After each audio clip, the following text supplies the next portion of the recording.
On behalf of the City Council and the staff of Syracuse City, I'd like to welcome you this evening to our work session, for which we have posted an agenda for April 28th, 2020, beginning at 6 p.m. We're glad to have you here and welcome you into this Zoom meeting. To our work session. This is a work session. So we'll proceed. I'm calling the meeting to order, and I've asked if Jordan would lead us in a prayer, and Dave, if you'd lead us in the Pledge of Allegiance, I'd appreciate that. Okay. I'll go ahead then. Our Father in heaven, we come before thee at this time grateful for many blessings, grateful for the opportunities that we have been provided. We are grateful for thy protection as we've been undergoing this crisis, and please bless each of us that we can be wise and be cautious in those things we're doing.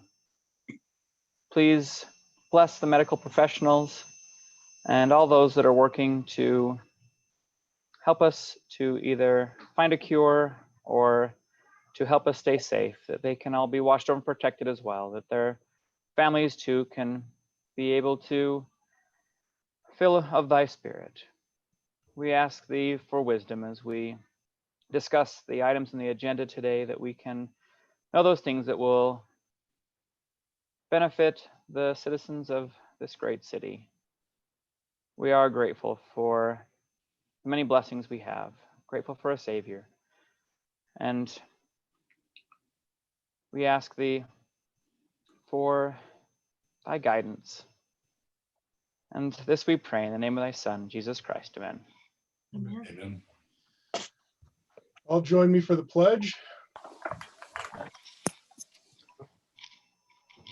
I pledge allegiance to the flag of the United States of America and to the republic which stands one nation under God, indivisible, with liberty and justice justice for all. Thank you, fellas. I appreciate that. On our agenda this evening, item number B is public comment. We like to try to provide opportunity for the public to have voice before the City Council as often as we can. During the COVID virus situation that we're dealing with, we've asked people if they would like to comment to notify Cassie by 5 p.m. on the day of the meeting. Cassie, do you have anything there? No, I did not receive anything today. Okay. Having and seeing none, we'll pass over that for this evening. We're at item C, and this is my item, Council. I'd like to present to you, back in March, we put a notice in the Connection magazine that we were looking for replacements for the Planning Commission. And I had three gentlemen meld themselves with the staff and with me prior to that closing date. And I have sat in council with each of them, with Noah and with Brett from the Planning Commission, and with Seth, who was your liaison to the Planning Commission. We interviewed each of these individuals. I don't know that I've had a time where we've had as many qualified people apply for that position. So if you will consent to that, I would like to nominate Ryan Wessel to fill the vacated alternate position on the Planning Commission. But I'd like to use also Bill Rands and Dallas Johnson as new members of the Architectural Review Committee. That committee is a committee from the Planning Commission that they use in reviewing the architectural structure of large site plans. And we've got a few people on that committee that have been there for over a decade. And I would like to give them an honorable release and let them go back to their public, to their private lives. And I'd like to appoint Bill and Dallas to that committee as we begin to review plans. And we do have a lot of large projected plans on the horizon. So I've asked these gentlemen to link up with us tonight and allow you to ask them questions Ryan, do you want to start? If you'd start before the council, and then council, I'll just leave it open to you, whatever you'd like, if you'd like to ask a question. So now, Ryan, if you'd unmute and let them have at you. Take it away. Tell us a little bit about yourself so they understand.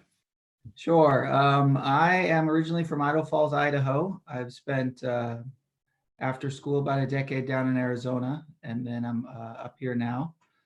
I work for the church. I'm in seminary and institutes. I'm the chief information officer of that. Educational background, I went to BYU for undergrad and then Arizona State for a master's and PhD, and just happy to be serving. Council, do you have any questions for him? You have his packet. Yeah. I was just going to say, being that I sat through the interview phases, I found him to be extremely competent and knowledgeable. He's got some background that he's probably not disclosing as well about with family ties in planning commission and city governance. And I think he's, like I said, well qualified, and I'm happy to support him. Okay. Any others questions?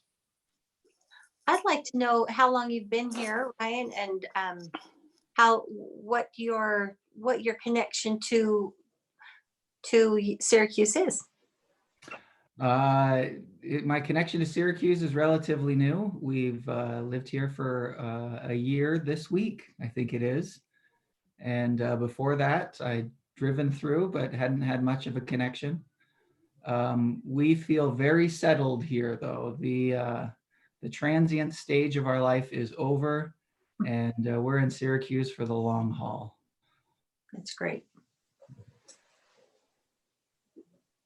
Any other questions for Ryan? Yeah, so Jordan? you said your emphasis was in IT, is that correct?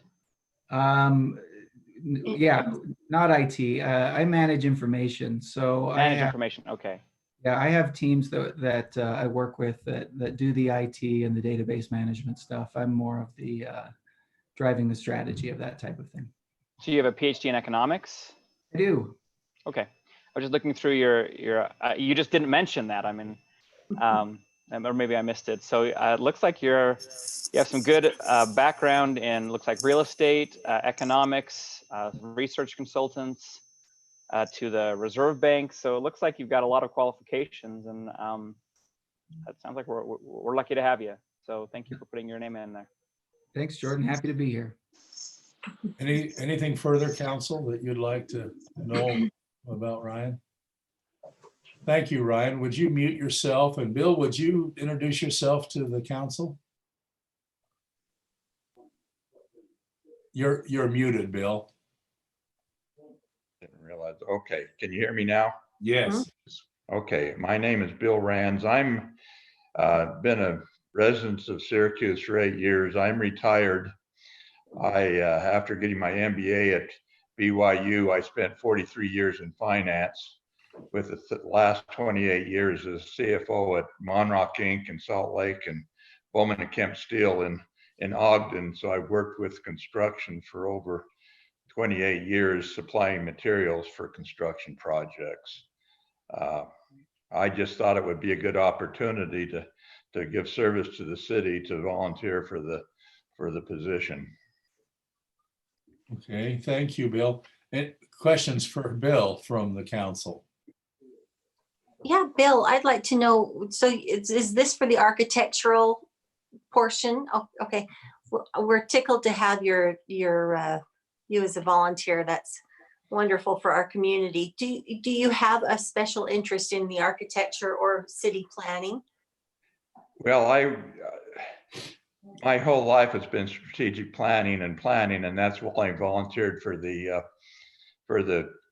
seat on the planning commission. But the mayor asked me to do the architectural review, which I'm glad to do. Great, thank you. Corinne, did I see you? Well, I was just going to ask, Mayor, how often are we calling upon our architectural review committee? Noah, maybe you could chime in here. I know we've done 3 or 4 times since the first of the year. Okay, good. That's good. They meet on a as needed basis, so it just depends on the year. I've seen some years where they've met as many as 6 times, but other years maybe 2 or 3. Okay. I'm sure as we grow, we'll get more and more meetings because more and more things will come up. And just want to make sure that our who we have is available. And I'm so grateful to have volunteers. So we really thank you for putting in your applications, all of you. Thank you. Thank you. Anyone else?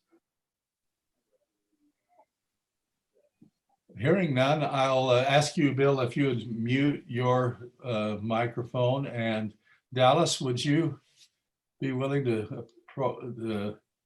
You bet. Tell us a little bit about yourself. You bet. Yeah, I was born in California, moved to Utah in 8th grade, graduated from Bonneville High School in the Washington Terrace area. Once I graduated from there, I went on a mission, went to Veracruz, Mexico, came back, married my high school sweetheart, Tangi Thurgood. She's a Thurgood from Syracuse. And then I got in the Air Force as a linguist. I was in the Air Force for about 10 years and then got a commission in the Navy. I was in the Navy for about 20 years, retired in 2016, and then came back here to Syracuse, built our dream home right next door to my mother-in-law, Tana Thurgood, 700 South, full family land. And we love it here. We're never moving. We've moved enough in our career. We love Syracuse. I used to we used to vacation here whenever we would vacation. Unlike everybody else, they go to Disneyland or whatever. We came to Syracuse, Utah. And I loved running down the old roads and next to the canal and hearing all the critters down there. I'm retired, completely retired. I have a 5-year-old, so that keeps us busy, my wife and I. So our oldest is 30, all the way down to 5. So anyways, probably going to ask me why I put my name in for this. I want an opportunity to serve. Do I know about architecture? Let me tell you what I know about architecture. I built a house.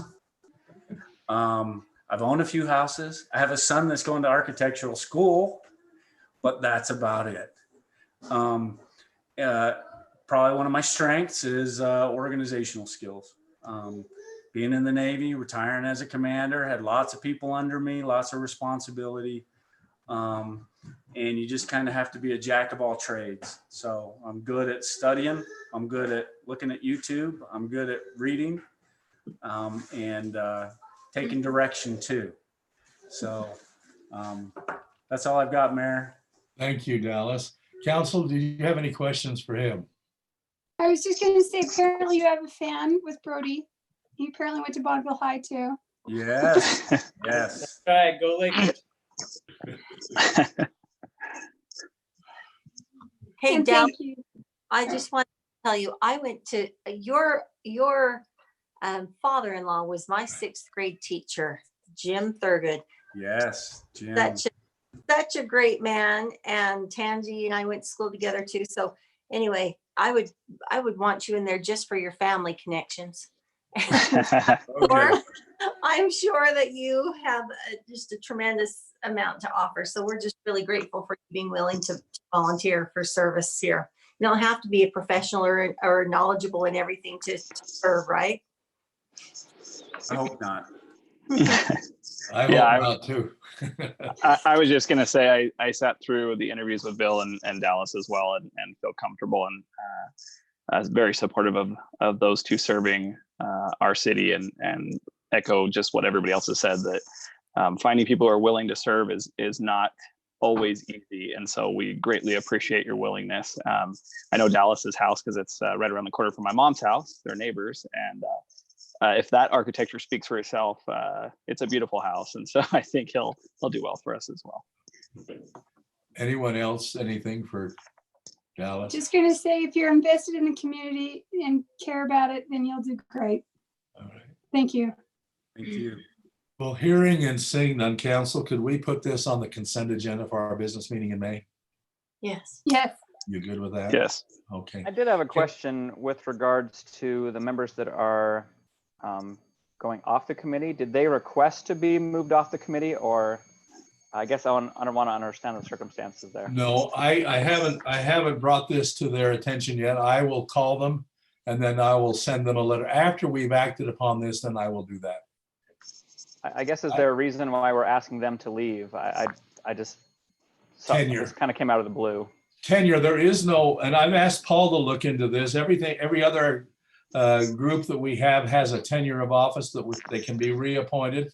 This one has no tenure, and I've asked Paul and Brody to look at this because we'd have to change the ordinance. We'd have to change, but I think tenure, I think it needs to be a tenured position with a cycle time, just like the Planning Commission. Just like you're not tenured. Some of you are 18 months away from that choice. So that's the reason. I'm going to be bringing back to you a change in the ordinance. Paul's working on that. We want to bring tenure to this too. And that's the reason. It just has been overlooked. Okay. Okay. Cassie, could you put this in the consent agenda for May? Yes. In the business meeting? Yes. Okay. Let's go on. Let's go on with a review of a discussion of the Syracuse Museum 5-year plan. And Krista and Corinne, do you want to lead us out of this? I'll go ahead and let Chris take the lead because again, I'm a little bit new on this stuff. So, or the museum board themselves. I see Annie on there. Hello, hello. Go ahead, Annie. Krista, could you lead us out then? Sure. We have the 5-year plan for the museum, and Annie and Dean have been going over that really closely, and so they would like to share it with us tonight. Okay. Go ahead, Annie and Dean. All right. Can you guys hear me okay? Yes. Yeah, thank you for breaking quarantine today and letting me in. Oh yeah, of course. You scared me half to death, but I'm glad you made it down here. I'm going to pull up our PowerPoint real quick. Give me just a second. Love PowerPoints here at the museum. With these new volunteers that you're getting, we can always use more volunteers at the museum. Yeah, hey, that's a great idea. Double duty, everyone. I hear you, Dean. I hear you often. I know. And if it's tenure, you know, I don't even live in Syracuse. I don't know how I got this job. You're just But we so good love looking. you anyway. All right, so we are going to kind of go over our progress on the 5-year plan that was put in place for the years 2020 to 2025 and talk about some of our goals, how far we've gotten, some of the changes that we've had to make, and how we can improve on this plan. Okay, so just to start off, a little reminder, the museum mission is that we are dedicated to inspiring self-reflection and dialogue in our community and visitors through exhibitions, programs, and collections in the arts, histories, and humanities. And the museum's vision is to stimulate wonder and curiosity through relevant, creative, and interactive programs and exhibitions, foster trust, responsiveness, and a spirit of cooperation between the museum and our community, share information and ideas with honesty and respect for diversity of our community, and encourage stewardship for the preservation of our history, culture, and community. We are going to go over these 4 categories of goals that the museum has in place for its strategic plan, and we will invite you guys at the end of each slide to give us your input, suggestions, and ask us any questions. Yes. So we put things together kind of in a bar graph that'll maybe help us understand where we are in this process of reaching these 5-year goals. The first one is space to accommodate tours. What we're doing inside the museum right now is in the process of rearranging exhibits so that they flow more story-like as opposed to bouncing around. That's been one of the big problems here. You bounce from one side to the other and we make it more story-like. And so we've been doing a lot of rearranging. one of the other goals we had was get souvenirs or brochures.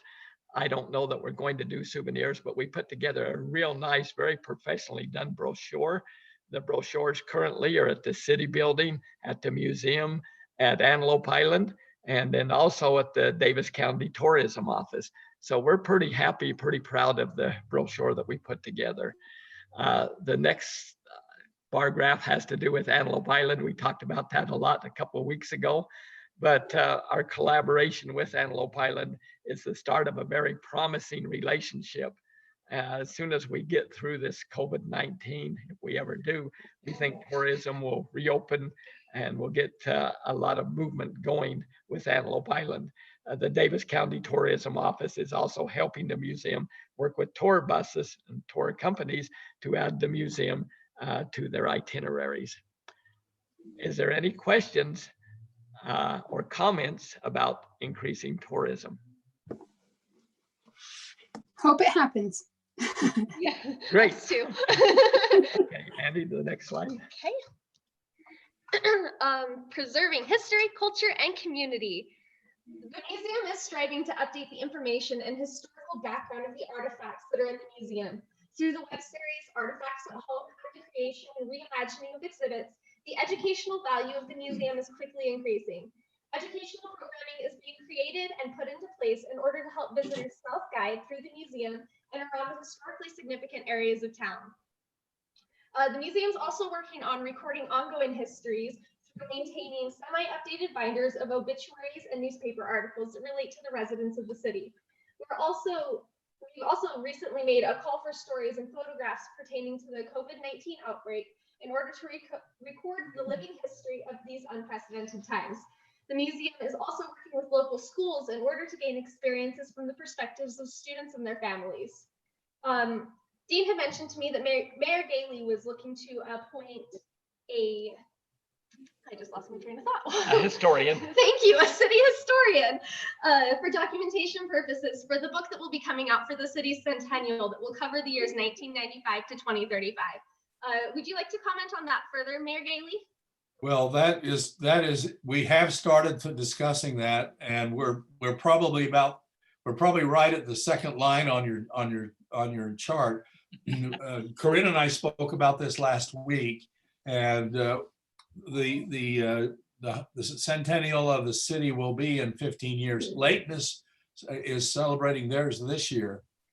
So I would like to see the Clayton Holt version of the city history, which ends in 1995. I would like to document those additional 40 years in there that will be there by the time we're so we're just discussing that, but I'd like to see it happen. And we've talked a few names around, banded a few of them around. I'd like to sit in council with Corinne just a little bit and develop a plan of how we might survey the community for who those people ought to be that are involved in writing that. Maybe a senior editor, but maybe other editors that are involved in different portions of it.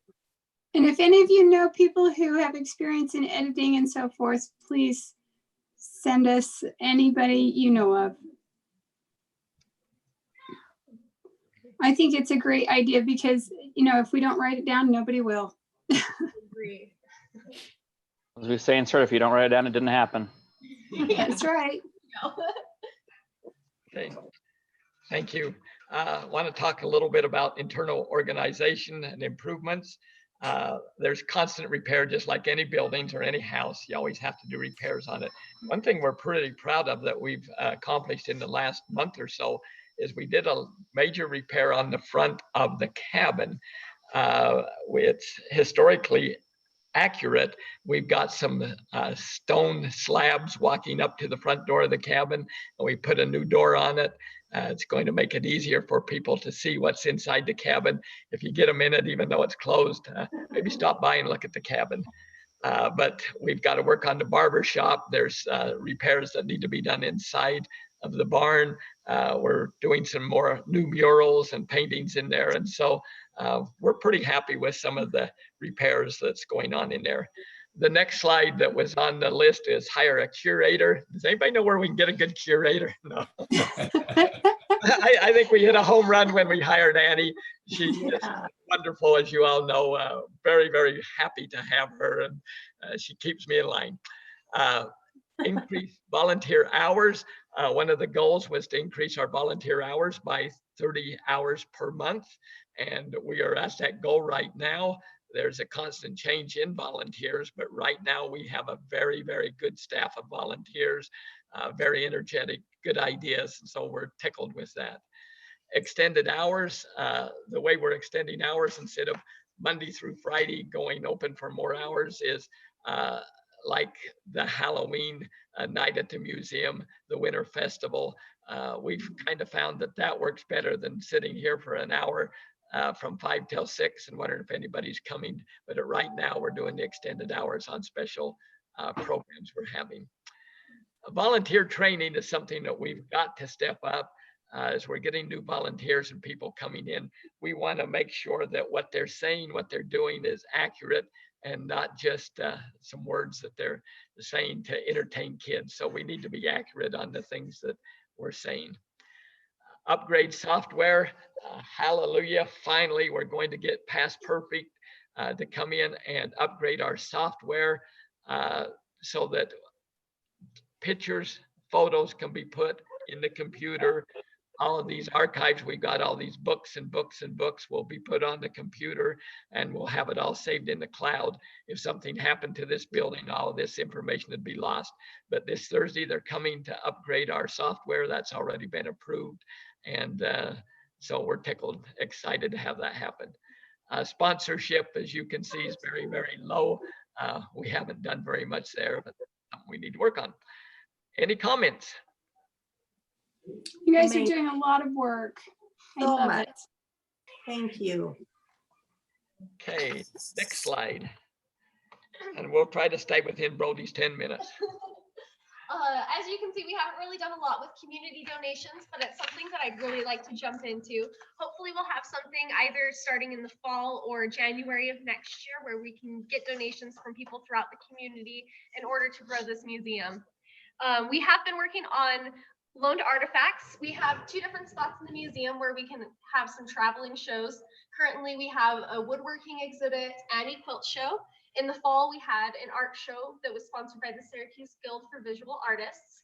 And we'd like to continue rotating through different crafts and different historical knowledge from locals around town in order to get more people into our doors. Marketing, it has been one of the key focuses here at the museum.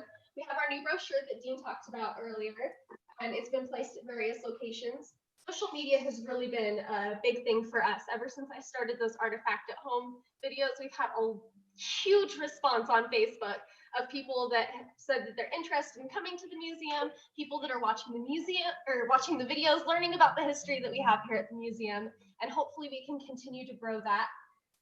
We've also been writing a monthly article for the Syracuse Connection, which is helping gain attention for the museum and its stories.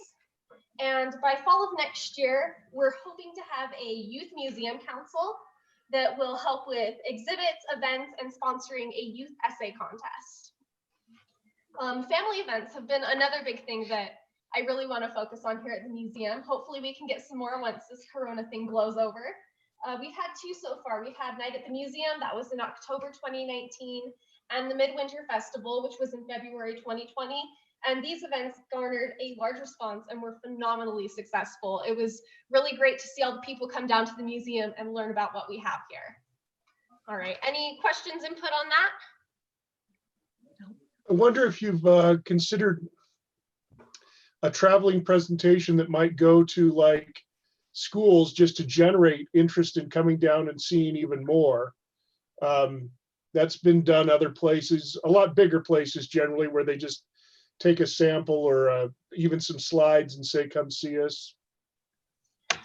Yeah, I would love to do something like that. I'd love to get some educational outreach put into place where, you know, we go out to the schools and we have some kind of little activity that we do that goes along with the curriculum and say to the kids, hey, you've learned about this little piece of history. Why don't you come out and learn more? And maybe we could even do something like a small exhibit that we make that we could hang up in the halls at the schools or the library even. I would love to do something like that. I appreciate that comment. We've written that down, and I think that's a very good comment, something that we need to pursue if schools ever open again. Yeah, awesome. If they ever do. Yeah. Pray. You know, the mosquito abatement does a small presentation to the schools, and they have their little butterfly thing that simulates how also the life of the mosquito as well. And anyway, they teach them about all the diseases and such, and it's been very successful in just helping to educate people, the kids and all, to empty their buckets and clean out their yards so they don't create habitat for mosquitoes. So it's really, really a quick and easy thing to do. It's, well, sometimes easy. Sometimes they cancel on you. So We appreciate it. I love that idea. We're going to try to incorporate that. Yeah, definitely. Okay. Oh, here are just a couple of changes that we've made from the actual document of the 5-year plan. Family night at the museum has been changed to focus on more large seasonal events that take place on Saturdays. The youth essay contest will be one of the duties of the Youth Museum Council, and getting Antelope Island tour buses to stop at the museum has turned into a larger collaboration with Antelope Island regarding advertising and educational opportunities. And we're also working with the Davis County Tourism Office to get the tour bus information. I guess my only concern there is how accessible is the parking lot for tour buses? Well, if you get the approach fixed on the east side of the building, it'll be very accessible. That's exactly what I'm talking about. Is I know that is kind of a mess back there. It's just so narrow that I worry we'd get buses stuck. And if we could get that widened, that might help us out quite a bit. That's going to help a ton. There's always cars here looking for something. I don't know what they do, but there's still a pretty big, good sized parking lot where we could accommodate 2 or 3 buses without any big issue. I think the biggest thing is the approach in and out. If we can get that figured out, we're okay. Yeah, we've actually got the crew out there right now. They're working on it. sweet. Yay, thanks. All right. So how can the city council help out with our mission and our vision and our 5-year plan? So we would love you guys to become more involved in operations. One thing that I'd really, really love to do is kind of start doing a training during our board meetings. And Corinne comes to our board meetings, so she can pass this information on to you. But I'd love to focus on some of the challenges that museums face, such as artifact handling, legality of acquisitions, legality of museum operations, and different loans of exhibitions, because that's something we really want to focus on. And I want to get this training going for both the board and the council in order for you guys to really understand the inner operations that a museum has. There's this guide that's done by the International Council of Museums that's called A Guide for Local Governments, Communities, and Museums. That is a fantastic resource for how the governments and the museums can work together to foster a great educational environment for their communities. And I'm going to make this guide available for you guys so you can check it out. It's a fantastic read, and there's a lot of great information in it. Okay, the last thing is increased resources.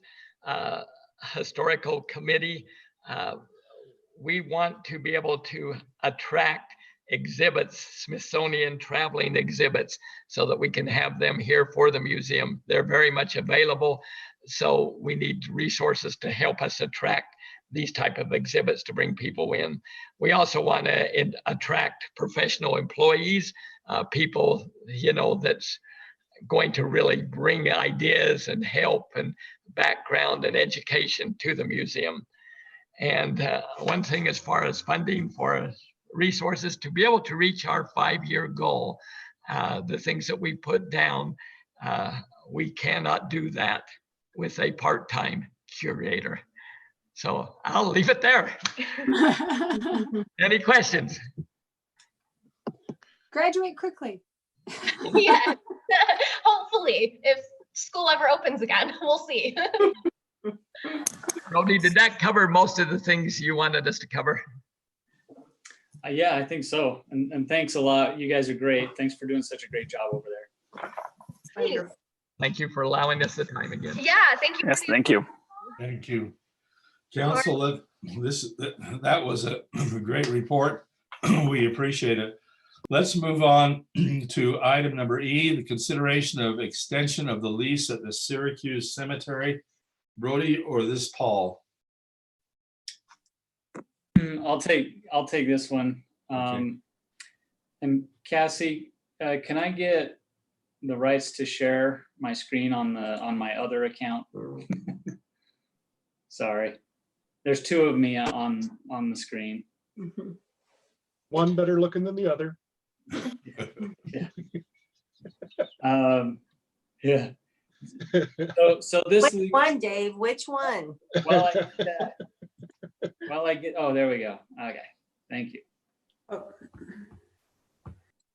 Okay, that's the best looking right there. So this is an extension with John Diamond. He leases the cemetery property. Well, not our cemetery, but the land that we call the cemetery property, just north of our cemetery. And this lease ended in 2019, and we had been in discussions with him about terminating the lease because we're in the process of surplusing that property. But because the time lapse between actually selling it, when we go through the process of selling it, and we had this process of the boundary adjustment with Clearfield and getting it re-recorded at the county. So we're now just at the point where we're ready to get it up for sale. We've talked with him about extending the lease through December. We just set that as an arbitrary date in the future. And he would be able to continue doing what he's doing on the property. We wouldn't charge him anything, but in return, we wouldn't have to pay him anything if we terminate the lease early. Sometimes on these agricultural leases, if they have their crop in already and you terminate before the end of the lease, you have to actually compensate them for that. And that is how our current or previous contract was written. So we're kind of keeping it loose to where either of us can just get out of the lease at any time at no penalty to each other. And so when we sell it, we can just say, hey, we're terminating our portion of the lease. And then if the new owner isn't going to build on it for another year, he can work out a lease with the new owner and continue farming for an additional year, but that's up to him. So just kind of wanted to review what this extension would be with you and see if you wanted to maybe put it on consent agenda if you're okay with it. So in principle, I understand why you're doing this as a $0 so that there's no buyout. But I think that the city should probably never do anything at a $0. I mean, I would feel more comfortable if we even did this as lease shall be $1 that shall be refunded if he isn't able to bring in the crop. But we do this with other leases, even like the library land and stuff. I think that we just have to have some kind of transaction to document that there is, whenever you have a zero value, you're representing that there is zero value in this, and there is a value. This is land that is worth something. So consideration of the circumstances, I could go to a $1 or something, but yeah, and Paul, and I don't know if the language we have in there is adequate to address Councilmember Mon's concern, because the way it reads in the draft is that the maintenance of the property free from any nuisances is adequate for payment for this year. So I guess, what we're saying is, in lieu of payment, he is going to do service to the property. It's a mutually beneficial trade-off.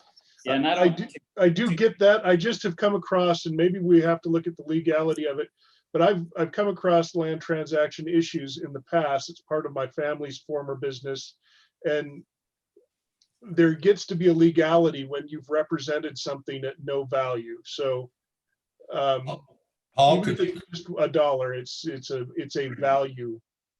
Sure. Yeah. So what the value that we would be gaining is the the maintenance. service.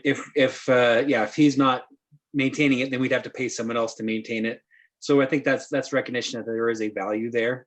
So I think it's adequate for the 1-year lease. But certainly if we wanted to throw $1 in, I don't think it would kill the deal either. So I'm also nervous that somebody else will come down the road and say, hey, what I'm giving you in this deal is got X amount of value, so I want it to be for 0. We can consider that, but I just hate to set a precedent that we would ever do anything at a $0 transaction. Okay. Yeah, is everybody else okay with that? I'm okay with that amendment.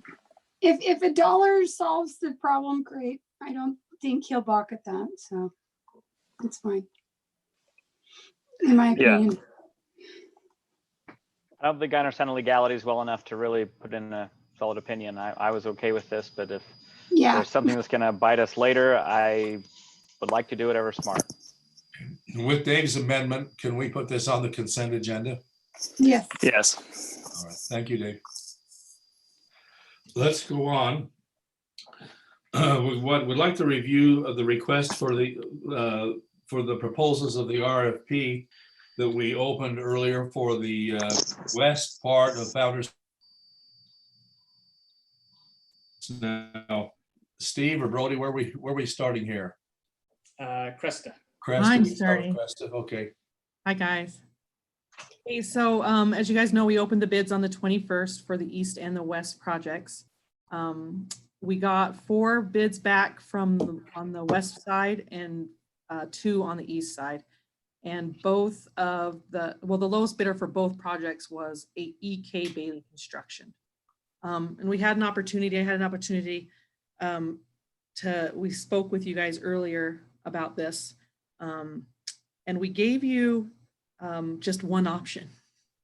And so as you guys know, the concern is when the bids came back, the parking lot was much higher than we expected, close to around 200,000 over budget. So when we spoke earlier, we gave the option of just removing the restroom. And as we've had the opportunity to talk about it and really think about it over the weekend, we wanted to give you some more options because the second restroom we feel like is really important. It's where a lot of our amenities are going to be that are going to be high use. Your pickleball, your pavilion, playground. It's going to be a lot of young children over there. And we talked about maybe one day we would be able to bring the restroom back. And we just feel like if, at this point, with all the projects that we have, we probably won't have the opportunity of bringing that restroom anytime in the near future.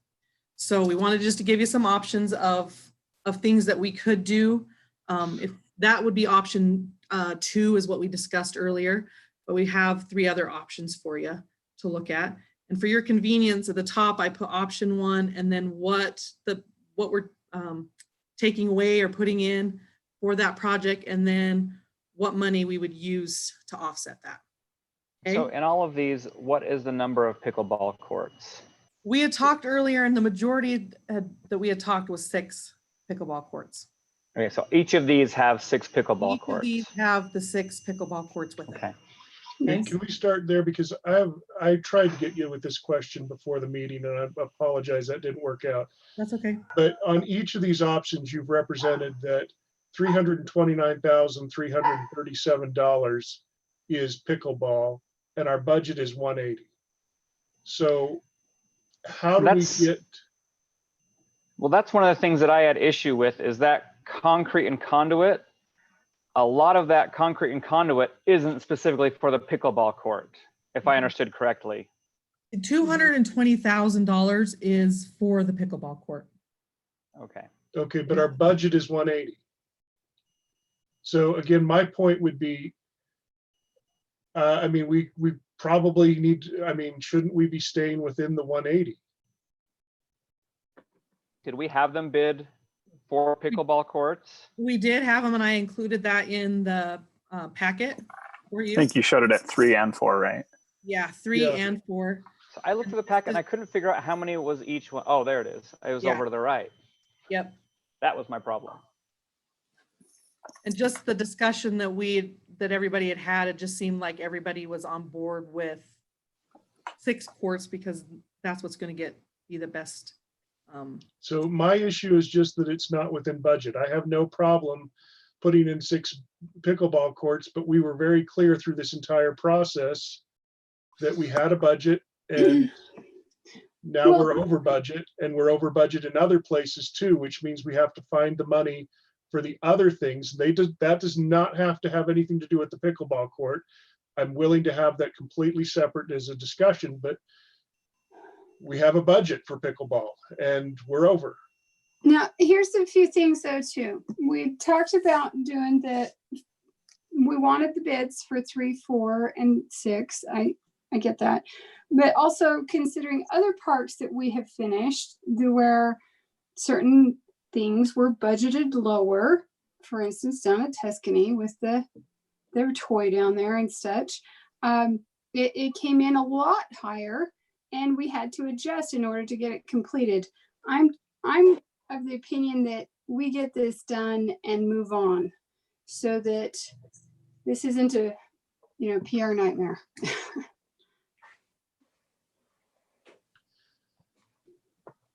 So I'll chime in here. So yeah, when you look at the actual concrete net fencing of the court itself, The essentials of the pickleball court. yeah, it's probably, it's going to be, I don't know the exact number, but it's a lot closer to 180, and it might be under. But it's when, the reality of the site that we have to move some irrigation lines, we have to do some extra landscaping around it because it's next to a property that, we don't want the ball to go over into the next property. So we have the higher fence on that one side. So there are some unique situations with that site at Founders that require some additional labor, and that's going to cost a little more. So I think that the question is the extra $38,000 worth the two additional courts?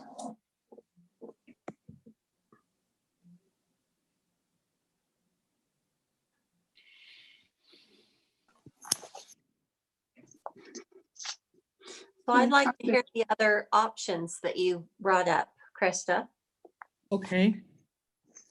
Regardless of the other options, Dave's correct in the fact that each of those options have the 6 courts, because I thought that's the direction when we had spoken that everybody wanted to go into. So each of these have the 6 courts. The first option is if we have everything, including the restroom, and we just get done with this park completely. And so that would be $265,000, 452 of park impact fees. You see it right there. The second option is the one that we talked about before about removing the restroom. And this was when we just thought, okay, we'll remove the restroom, then we'll be under budget on the east side, and that extra money on the east side we'll put over to the west project to help offset the parking lot. Okay. So there's that. And then the difference would be 165, 452 out of park impact. Does that make sense? Okay, the third option is we keep the restroom, but remove the storage out of the restroom over in the west part of the park. And then we also do not do the parking lot by the school. That was something that you guys seemed like you were interested in. Yeah. With that, it's 150,209 from impact fees. Sorry, can you say that again? That's doing the parking lot or not doing the parking lot? Not doing the parking lot. Not, okay. So that's really like 13,000 different. Is that correct? Yeah. Okay. Okay. And then option 4 would be we do everything except for the parking lot by the school, because we can do that at a later date. And as we discussed before, that the parking lot by the school almost looks like it's part of the school anyways. And so with that, it's $226,410 for the impact. Right? Oh, nope. 215. I didn't correct that. Sorry. 215,452. It's that on the bottom. Okay. Why is that one option end up being more if it's just the parking Because it's lot? only the parking lot you're taking out, but we're still keeping the restroom. Oh, okay. Sorry. Okay. Okay, thank you. We also, we talked about in-house savings, and so we'll be doing, close to, what, 18,000? 15,000 in-kind stuff, doing our own removal of concrete and trees, and then irrigation. Take over that instead. So does that also, Cresta, do these also take into account some of the savings maybe realized with the park bench or the benches being removed and then Yep. less concrete? Yep, the benches, that's with everything that we removed. That 329 was without the benches. And the stuff that was the restroom was included once we took the restroom out, but with the restroom bringing back in, it'll be that 100,000 back. Okay. Okay. Well, I agree that I think we need the restroom. I just think that if we're gonna make improvements on that side of the park, we need to make it easy for people to use the facility. And it is our most used park for all big functions. The second restroom is important. And I'm going to put a plug in for the whole, to finish it all, because it is our premier park, like we talked before. And I know that it has to do with impact fees, and so we're all a little bit, concerned about that. When you look at what the actual cost is, it's less than 1% of our regional park. And this is the park we're going to be using. We utilize for every special event for most of our sports. And so I'm going to agree with you and say that I'm in favor of doing the whole thing and getting it done. All of that's important. The only issue I have is that we were very clear about the whole process of building the one feature, and that was that whatever it could afford within the budget is what we would end up doing. And it's not in the budget, and I'm worried about setting a precedent that others will come back and say, well, hey, if we get close, then the city will just make it up. See, I disagree with that assessment. Dictated how we spend the money. See, where I am coming in is I think this is what Brody was pointing out, is we are doing additional items that aren't really under the purview of that specific thing. So if we want to take out the landscaping, we can, but I think the pickleball court itself, I think, is within budget. We just are doing extra things that we wanted to do that I think add stuff on. So if you took it out of the pickleball court bid and just put it in general landscaping of the park itself, I think you'd be pretty close. As for my vote, I would actually put off the parking lot by the school and do everything else, because I do agree that that restroom over there, I think, is going to be important. We want to make sure that this just works well. Right now, there's no restroom, so I admit anything will be an improvement, but I want to make sure we have restroom park, and also I want to make sure doing this. I think right now the drinking fountain is over by park. Are we going to move that over to closer to the pickleball courts? there will be if we get the restroom, there will be a drinking fountain with that. Okay, because I'd actually prefer it to be next to the pickleball courts instead of I just know over by the skate park, we've actually had a lot of damage to vandalism. that. And I'd like to keep it over there and just take the one out by the skate park. And it's still close enough that everyone could use it. I just think it has probably gets a little more care over there. I'm in agreement with you, Jordan. I really think I'm kind of torn between options 1 and 4. Trying to decide whether when we say completing the park, that really means everything all encompassing, including the parking lot. Do it one time, get it done. It will be for the foreseeable future the flagship of our parks, and I want to do it right this time and not have to come back and repeat these steps over and over again. And so for that reason, I would support the first option, and then the second option would be option 4 without the parking lot redoing the parking lot on the west side. Can we just resurface that parking lot on option 4? I mean, I guess.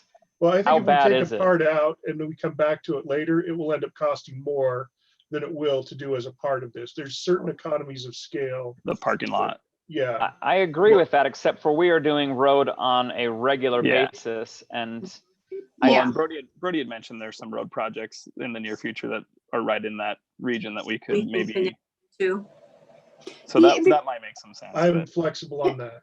And that And would the be my question- recommendation if you're not going to do option one would be, our second option would be the option 4. Krista or Robert, Corinne? Sorry, the question is, in the future, if we did both of those parking lots, is that going to make it difficult to have the monies to do both of those again in the same year, for upkeep? Is it better to have half and half on that situation? stagger what it I for mean? future. What is your thought on that, Krista, or whoever? I would say, knows about- Robert, what do you think about that? Because I'm not, if you're available, Robert. Yeah, I think you can go either way on that. We will have some road projects just continually throughout the future. On our 5-year plan, we got a whole list of projects. When we bid them out, obviously we take the low bid, and oftentimes we'll look for areas where we can do some economy scale cost savings. It doesn't always work out based on what our budget allows, but Okay. we cannot. Robert, what she was concerned about is if we do the whole entire parking lot, if we have to do this, 5 years down the road, are we going to be able to hold off on one or the other and it be okay, so that we don't have to do it all at the same time again? Yeah, that's exactly. Kind of stagger them, just like. Stagger it. Yeah, I think it's more of a budgeting issue than anything. So Hopefully it lasts more than 5 years. Well, yeah, too. and this time too, we're putting in all of the, sidewalk and curb and gutter, and so it'll definitely be different than what we're doing.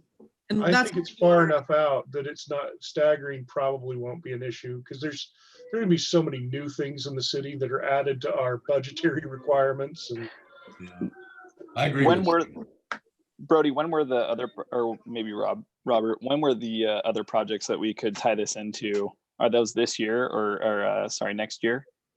well, it's every year, and one thing we may be able to do is even we may consider approaching the contractor we have out here right now on 2000 West.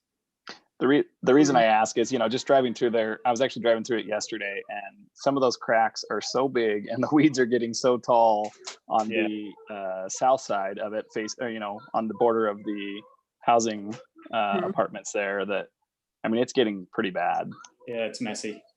We actually did that for a service project with our youth one year. We pulled all those weeds on that berm on the side there, and boy, I'm still sore from that project. I just want to throw out one other consideration, if I may, and that would be that we're in a particular unusual year where we're shut down in our parks, and depending on when they get started, maybe there's less traffic right now. Yeah, Are you and saying Maybe it's easier to get more done. That's just one consideration. That's an Depending on interesting how thought fast too. they go. Council, I sense I feel a leaning toward option 1. I think we're kind of leaning towards option 4. At least I am.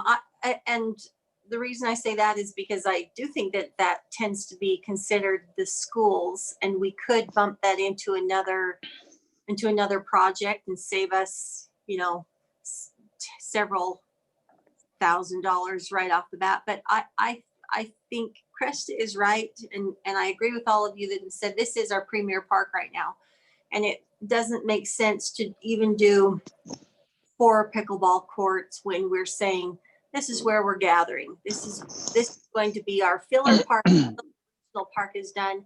We don't have a timeline on that yet. I agree with the thought that it is really quite within budget. The excesses tend to be things that we need as a city and that are high on our priority list, not necessarily connected to the pickleball. So anyway, I'm leaning towards option number 4 with number 1. If there isn't a really big reason, or I would prefer to go with number 4 if we don't have a pressing issue to get that first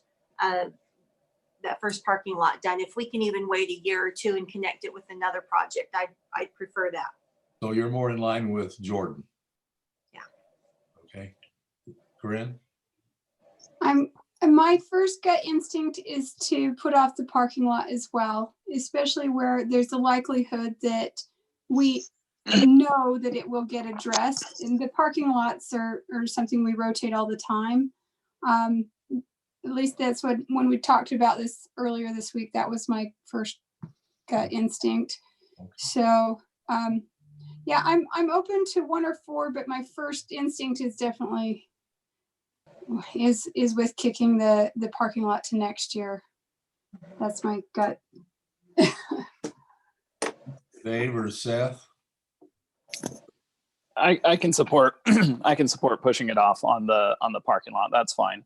I mean, that was definitely my second option, or second preference, but lots of sound reason there, so I can support option 4. David? I like being done. I know these are hard to get going, and I'm worried that it won't just push off 1 year, but I'm not really set on that. I mean, it's, if we want to put off the parking lot on the west side, it's the one on the west side, right? Not the east side. Yes. No, the west side. Yeah, I mean, I can live with that. Can I also add something about the parking lot? We were going to Please. tear it up and redo some sewer, but after talking to Brian today, that might not be it might not even make it that big of a difference. And I think that if it doesn't make that big of a difference, then obviously putting it off is not a big deal. But I just want to do a little bit more research for you guys and make sure that, because we don't want sewer coming back up like we had an issue in our first restroom. But from talking with Brian, he doesn't think that it's going to make much of a difference. And if that's the case, then obviously option 4.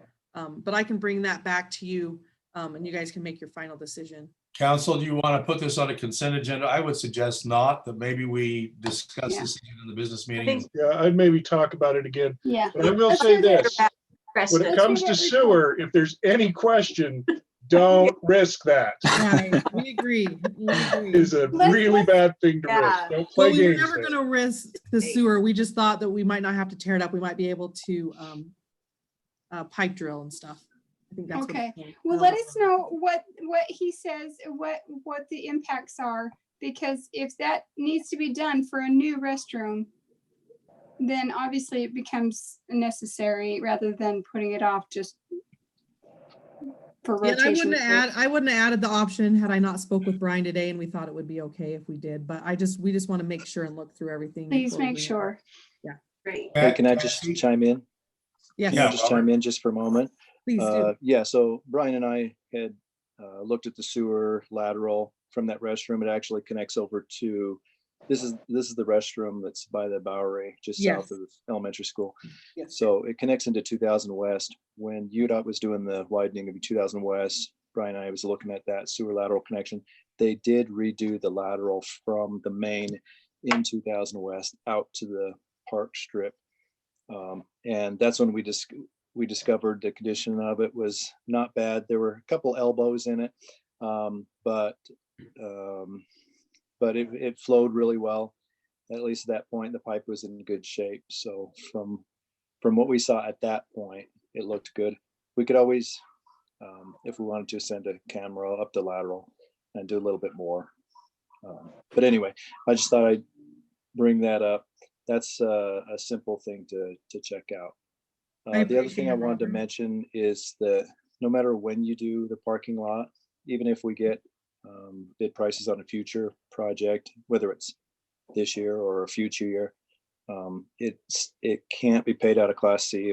It would be out of some kind of a park money, either impact or something like that. Right. Just wanted to mention that. Yep. I see. Cassie, would you put this on the agenda for May, and let's give it 10 minutes. It sounds like we're pretty well there, but maybe need some information. Hey, Mayor, this is Steve. Can I make a comment really quick? Yes. So originally we were planning to do this in fiscal year 2021 budget with Heritage Days. We didn't want to start it till after that point. Now that Heritage Days isn't going to happen, I would say we could put this in a budget opening to get this project going underway now. Good idea. So have some carryover in fiscal year 2025. It's going to split. It's going to split years. I'm all for that where we're already closed down. Absolutely.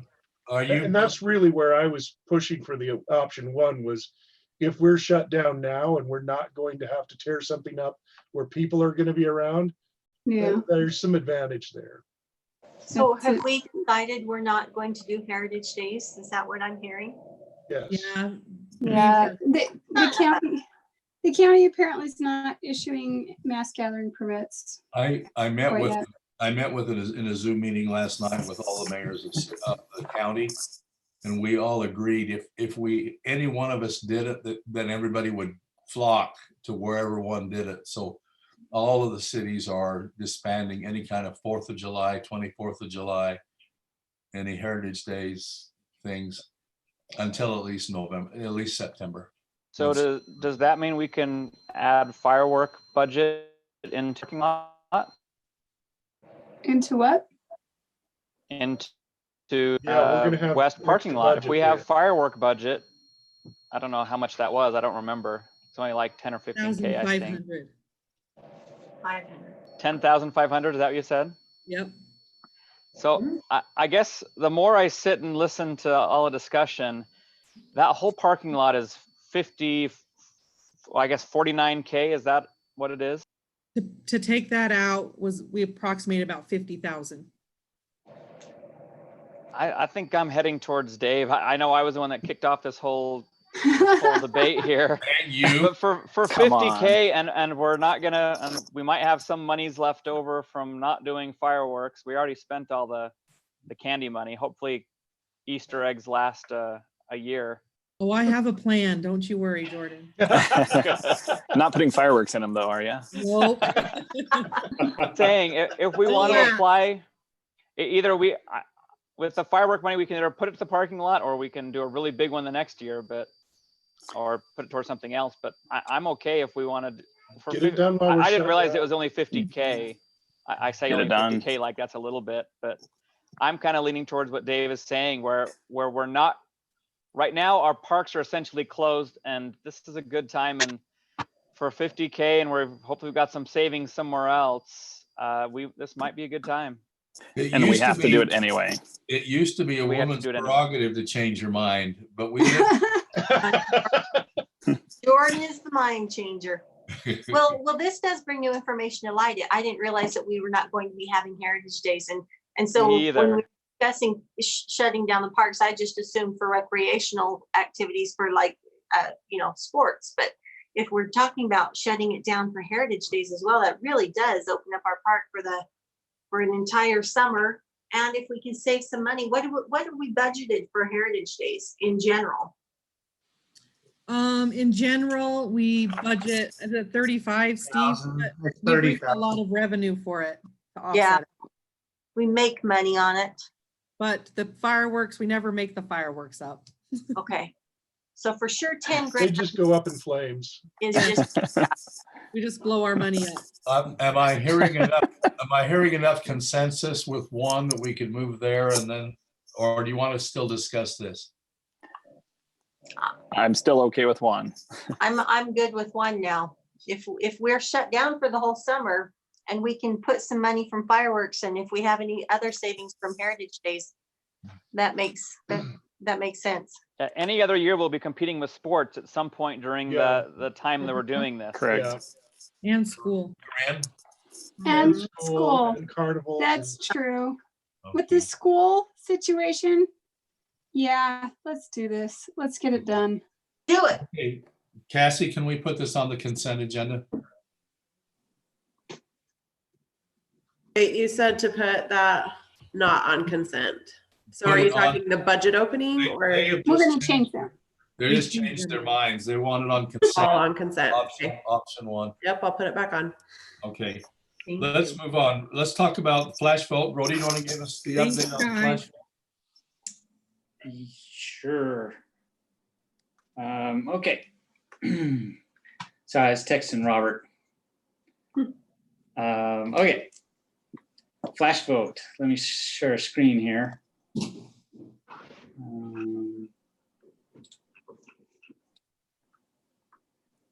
See, that's not working.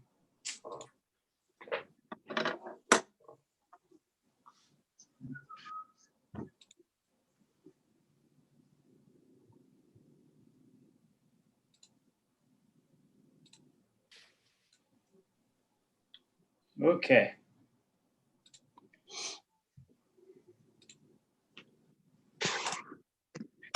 All right, so here's the results of the flash vote survey on the cleanup service. So the survey was April 14th through April 16th. We had a pretty good participation rate again. We had 572 residents participate, which is a 69% response rate of the panel. And in order to be a statistically valid sample size, we only needed 380. So, and so that's to have a 5% margin of error with a 95% confidence level. So if we took this survey 100 times with the panel, we would get the same results with give or take 5% on the responses 95% of the time. So one thing I did notice when we look at making sure we have appropriate representation of our city.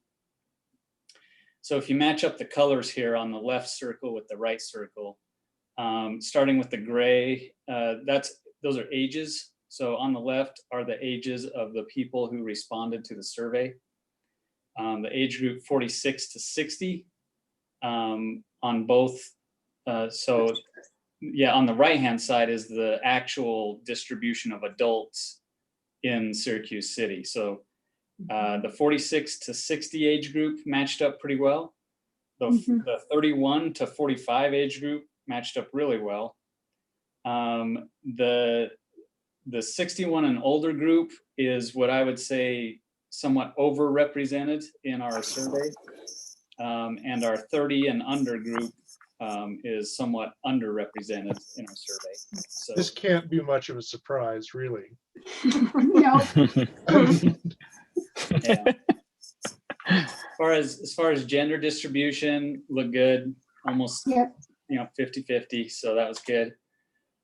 So question one was designed to see what level of interest the residents had on a drop-off service. So the way this was described, there would be a central drop-off point within the city that people once or twice a year could come and just drop stuff off. So we gave them an option of just the fall, just the spring, or fall and spring. 68% of the respondents said they selected at least one of those options. So there was some general interest for this service. 50% said they would like to do the spring and fall. So there wasn't like a really strong majority there. The next most selected option was they don't want the service. So 50% said they want both spring and fall. 30% said we don't want it at all. So it's kind of a lukewarm response, but overall, it sounds like if you were to choose this service, probably primarily because of the price is pretty low, you could probably do it and it'd be okay with the residents. Question two was an extra pickup at the curb. So the way this was described is, once or twice a year, you could fill up an extra can and we'd come on a Saturday and in addition to your regular pickup. This one was pretty cut and dry. 74% said they don't want that service. They weren't interested in an extra can. I sent out the responses. There's a lot of good input in the text responses to these questions. I think on this one, primarily it was, most people, they're more interested, I think, in getting rid of larger items. Yep. And you can't fit that in the can. Right. And general confusion. A lot of them were saying like, oh, I don't want to pay for an extra can. And so there was clearly some misinformation or misunderstanding of what the intent was. Yeah. I think there was some of that on a few of the responses too. Question three was, okay, well, if you had to choose one, overall, which of these would you prefer? And a slight majority said they would prefer the drop-off service. And then that's how the rest of them lay out. So clearly the curbside garbage can is probably something you don't want to do. Then question 4 was an open-ended, give us other comments regarding this survey. And we got over 120 comments. And just to understand the magnitude of 120 comments, if you could picture if we had 120 people show up at a city council meeting and give you their input on this, we were able to just knock that out in the survey pretty easily and just email it to you. So I think the survey really gave you some good input. You can take it, for what it is and decipher how you want it. But I'll just go through some of the more notable issues that seem to be repeated in those comments as I look through them. The first one is there was a lot of requests for having neighborhood dumpsters. So instead of having a central drop-off point, maybe one where, it goes one weekend in one neighborhood and, next weekend there's one in other neighborhoods, and or a sign-up service where they can sign up and have a dumpster rolled off. Now, to this one, the big issue is people's ability to move large items. A lot of people don't have trucks, and you'll see that down further in the comments. But so if they had one close by, they could just drag something over there and get it in there. So that was the benefit there. They wanted it closer if we were going to do bulk items. And there was no majority here. These are just things I noticed as common themes. The second one, a curbside bulk pickup. So, which means they can just set large items out on the curb and then the truck comes by. It would probably it wouldn't be the mechanical arm. You would have to have probably some manpower, to get that in there. This is more expensive. And it's very labor intensive. So we would have to figure out, if we want to entertain this service, what the price on that would be. And how quick does that truck fill up too? Yeah. It's my thought on this is, I live close to this park over here, and very often that dumpster is overflowing with mattresses and crap that people just use it as just a huge garbage pit. It's a dump to them. So I can see if we provide a dumpster that one person fills it up and then everybody's paying for it and not using it. That's exactly what my concern is with the first one. Our neighborhood has paid for neighborhood dumpsters a couple of times, and most people won't do it anymore because somebody fills it up by 6 a.m. and then they're all mad that 20 people chipped in to use it, and it's there.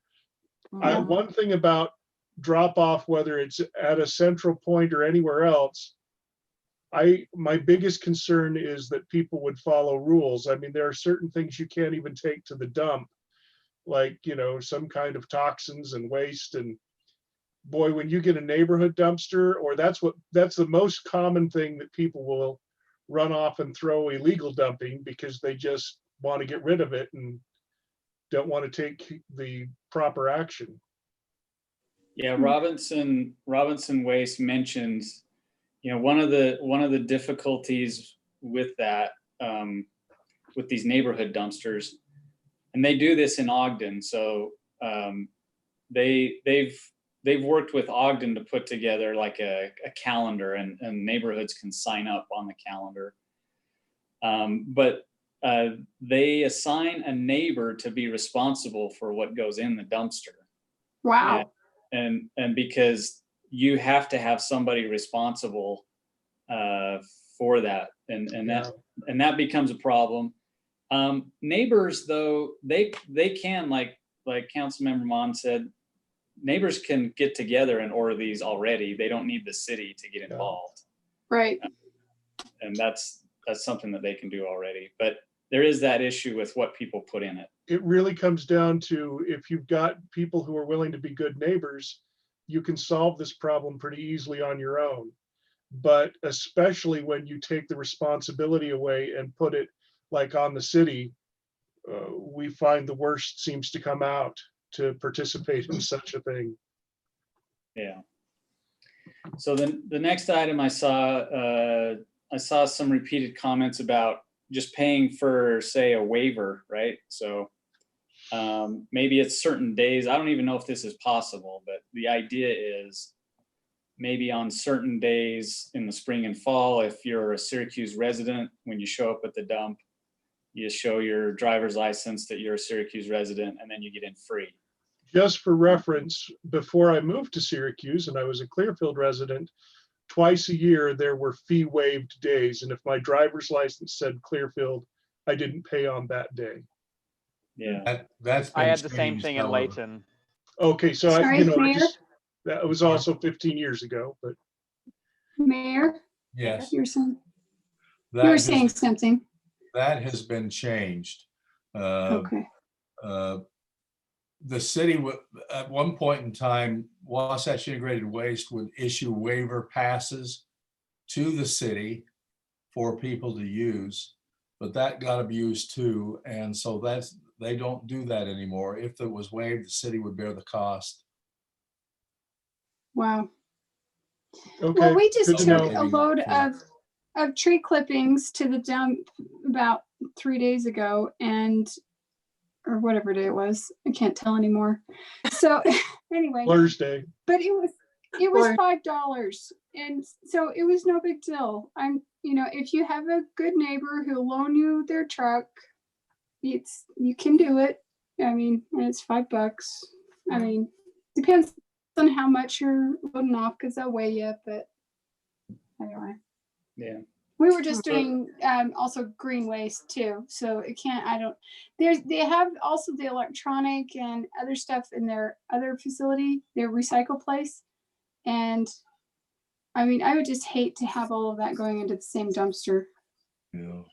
Anyway. The electronic and the hazardous waste is free to a county resident. Yes. If you're not a business, that's free. It's outside of the waste station and everything. You just go to that recycle place and. Yeah, so that idea is, the city would pay Wasatch Integrated essentially for certain days for the residents to get in free. It's not free because they pay through the utility bill, but right. it feels free because you don't pay when you go through the gate. Okay, next comment I saw a lot of was, I've got a truck. I can just, if I got a truck, I don't need to go to a central point in the city. I can just go to the landfill, and I can do it any day I want. Yeah. And so that was a comment for a lot of people. And then the last one was, hey, I'm not going to dump large items anyway. I don't use this service, or at least not very often, and so I don't want to pay for it. So you get kind of all sides in this type of question, which is good, but those are the kind of the notable issues that I saw. So based on that, I guess, the point of the conversation is to see if any of these variations of service are something you want to entertain based on that input. So when we talked about putting this out there, we kind of decided that we wouldn't be doing this until next year anyway, right? Right. We don't have to have an answer tonight. No, but if you want us to pursue in a certain direction, we certainly can. I'm not sure if we'll have a lot more information months from now either, because we just got this survey. So I agree. I think my great is the day and age we live in, where we do have a lot of people that will take advantage of the process, and not everyone clearly, but just enough. It just takes a couple to ruin it for everybody.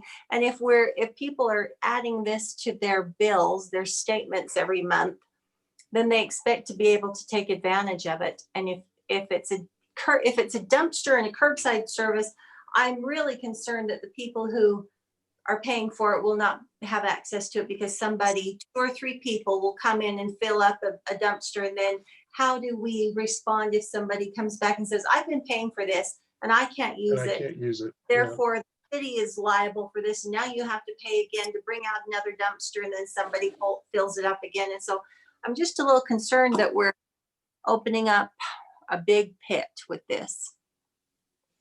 It might be So- worse than the solutions, you know. Yeah, I'm More inclined to problem. agree that as much as this sounds like a nice thing, I'm afraid that more people are going to be angry that it doesn't work the way they want it to. Seth? Yeah, I think obviously the options are kind of off the table as far as the can pickup. I don't like the idea of the neighborhood drop off, honestly, for all the reasons that have been stated. I think that there's just too much room for kind of monkey business and funny things going on. Obviously, having a centralized location would require somebody to oversee that, which is labor intensive. I tend to think that with other fees going up and other increases on the horizon, I don't think we need to institute anything unnecessarily at this point. Obviously, it's a little ways off anyway, even if we did move forward.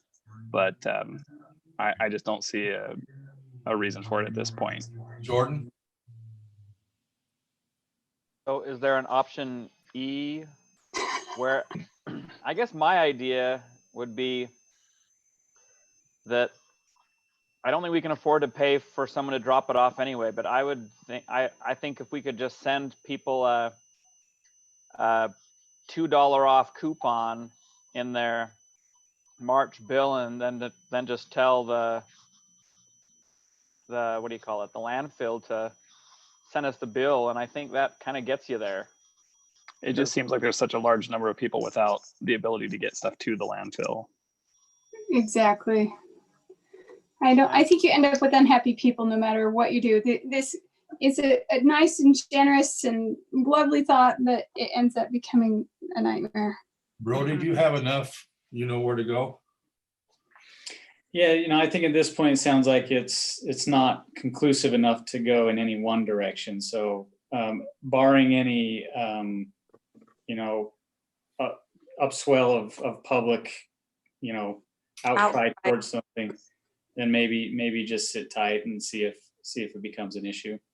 I'm wondering kind of, clamor. Yeah. I'm wondering if we revisit this after things normalize with the economy a little bit as well. Just, I mean, who knows what the economic impact is going to be. And as people start to gather more and more stuff that they can't manage on their own, maybe we look at this as a more important opportunity to help our citizens. Okay. Yeah. Brody, can we move on to Utopia? Sure. All right. Find my. And then Lisa, will you lead us off? Sure.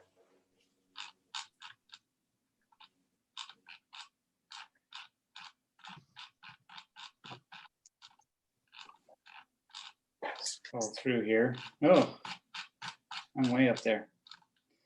Okay. So now for the next survey, this has been talked about at the previous council meetings. Let's go through the goals because that's something I want to make sure we have a common understanding of, and I want to make sure I understand the goals here. So I have these written. The first one is to find out if residents would be supportive of the city partnering with Utopia to provide high-speed fiber throughout the city.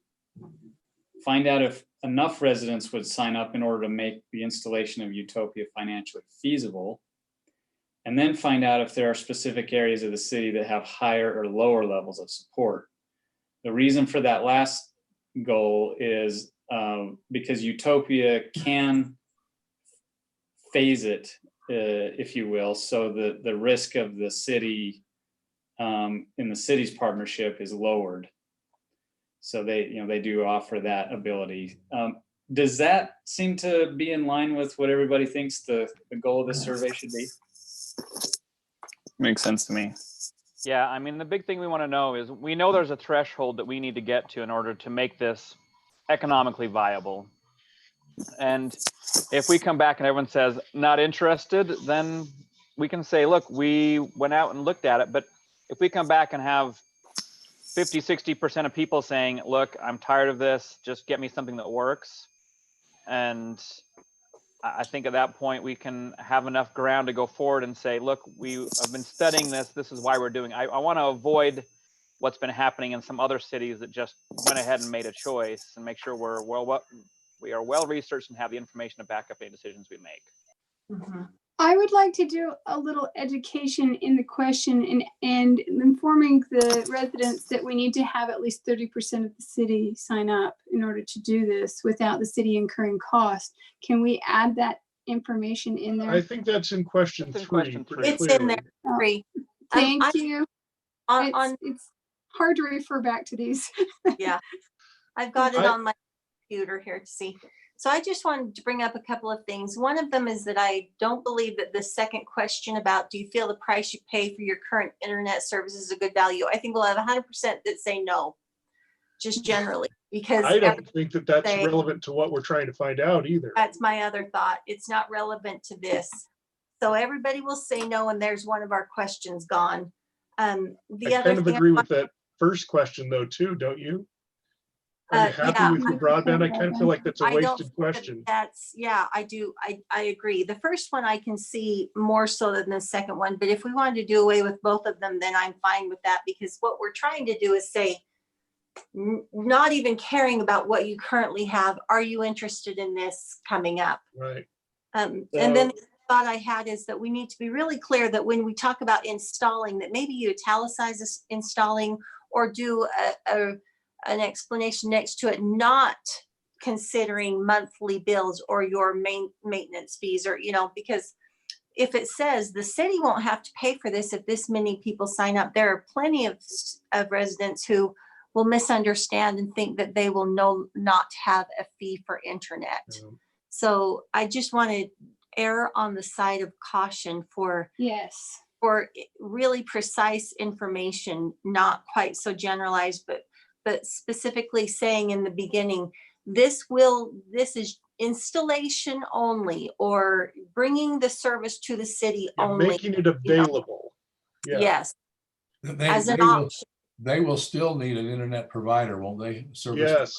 Yeah. They will still pay somebody. But I think understand that this will be taken care of for them. So and that installation question is a very important one, because like my brother had to pay $2,000 for his installation at his home in Perry. So you want italicized installation only, meaning, and maybe you could even say this is usually a fee, this much, or this would normally cost this much, or anyway, I just think we need to get a little bit more specific, because this is a really detailed question. And even though we're just trying to get a general idea of what people think, if they come into it without any idea what Utopia is, which is what I did last year, having no idea what it was, then you don't have enough information to make a qualified decision. So I would rather spend our first two questions with something more specific to, to this. Utopia. So when you say, can you help me understand on number 3, is that where you're talking as far as? Well, just on number 3, where it says the service is paid for by subscribers to Utopia, the city does not pay for the cost of installing the fiber network. So I would just write, maybe bold, the city does not pay for the cost of installing the fiber network. Okay. I think that probably before any questions, and you kind of do this in number 3, but I think a little bit more explicit, you need to say, this is what Utopia is, and highlight, bullet point. It does not replace your provider cost. It does not guarantee access to your home at no cost. Right. All it is it provides a fiber network that you could buy a service off of.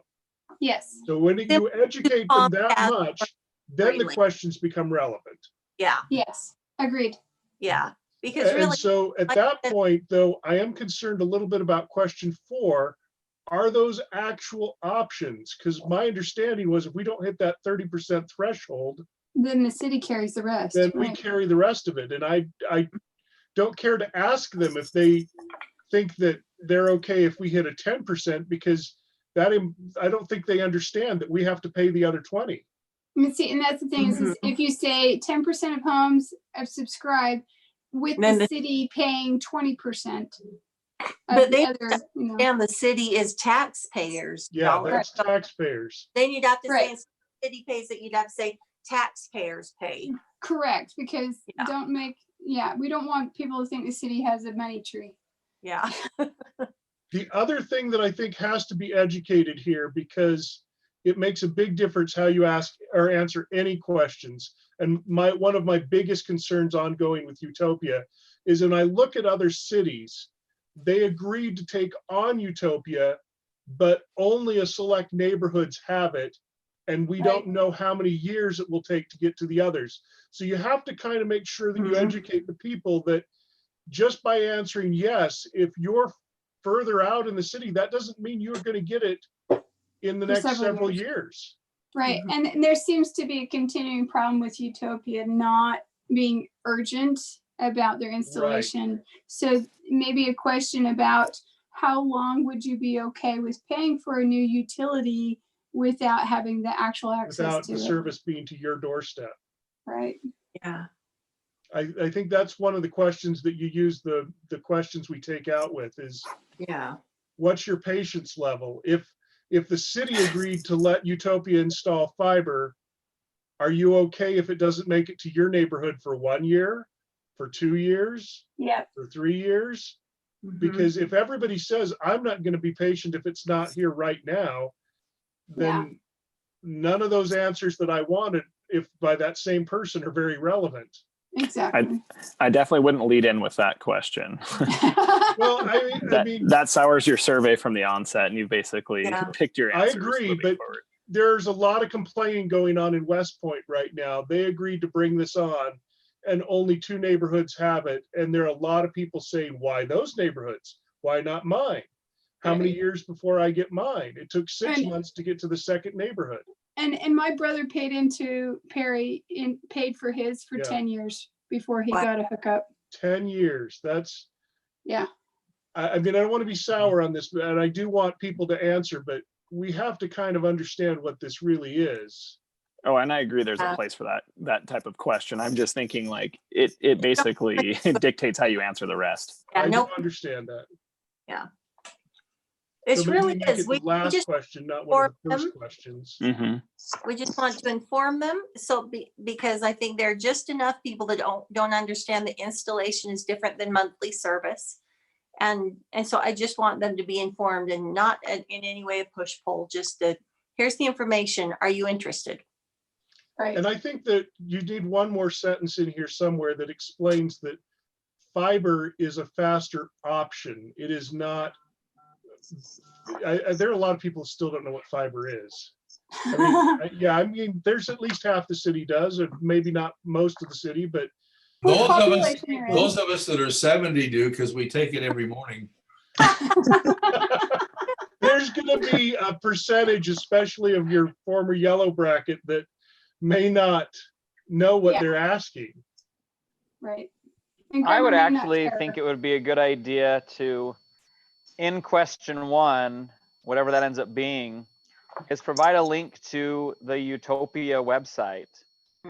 And if they want to do more research, 80% of the people might not click on it, but if 20 people do, that makes them more educated. So I like most of what's been said here. I think we want to make sure that I want this to appear unbiased. I don't want it to sound like we are pushing one direction or another, just simply that we the city are just looking at this because we've had a lot of questions. Yeah. Especially in the era of homeschool, and it's important to understand that, how the different services are set up, be it a shared connection, a dedicated connection, and those types of things. So I just want to make sure we give them that information, at least a link to this so they can get some of that information. But I also want to make sure that as we're going through these questions, we're trying to sound unbiased, because if that's a good point. No matter what we pick at the end, they're going to be like, well, you just want a survey to back up what you wanted. So try and make sure that as we're going through this, it looks like we are okay either direction. What we are looking for is purely information from the citizens so we can make good decisions moving forward if we want to pursue this. Because I don't want to come out to say, you know, Syracuse was in their pockets and they just wanted to push this to et cetera, et cetera, et cetera. Yeah. But yeah, that's kind of my advice as we're looking through this. I think the questions were good. I was okay asking if they're happy with their current broadband internet service, because if the answer is no, then the rest of the survey doesn't really matter. But you have to at least make them think there is an option out there. So I'm okay if you want to say, do you feel it's a good price for your value? Because everyone's going to say no because it costs money.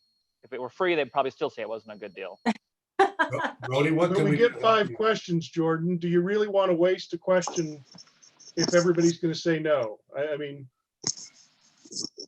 Well, and we can have more than 5 if we want. We want to keep it around 5, certainly, just because we want it to take 1 minute or less to fill out the survey. So so question 1 and 2, they're designed to look at if people are likely to sign up for something else, just looking at it from 2 different angles. I would say, yeah, if you don't like, you know, if you wanted to get rid of one, maybe get rid of the second one. Yeah. But they're designed to say, okay, you know, if 80% of the city is happy with their current service, then that tells you that your risk of trying to partner with a utopia kind of deal is going to be pretty high. Yeah. What if you wrote something like, are you happy with your current broadband internet service, or are you looking for, are you interested in other options? or what if you combine them and say, are you happy with your current broadband service at the price you pay? And then your options are yes, at the price for what it cost me, or yes, I'm happy with the service overall. No, not at all, or no, not for what I pay. Proper options. So you're combining the 2 and just giving a couple extra options so that you're not using up 2 questions. Well, I feel like if you start throwing the for what you pay into the question, you start to alter the material of the question. The first one is just to get a sense, are you happy? Like what's your emotion as it's tied to your internet service? And I think that's probably your primary driver to whether you would switch or not. But I could give more options, like you were saying, like very happy, moderately happy, you know, or a little more Likert on there. Yeah, like good, better, best type thing.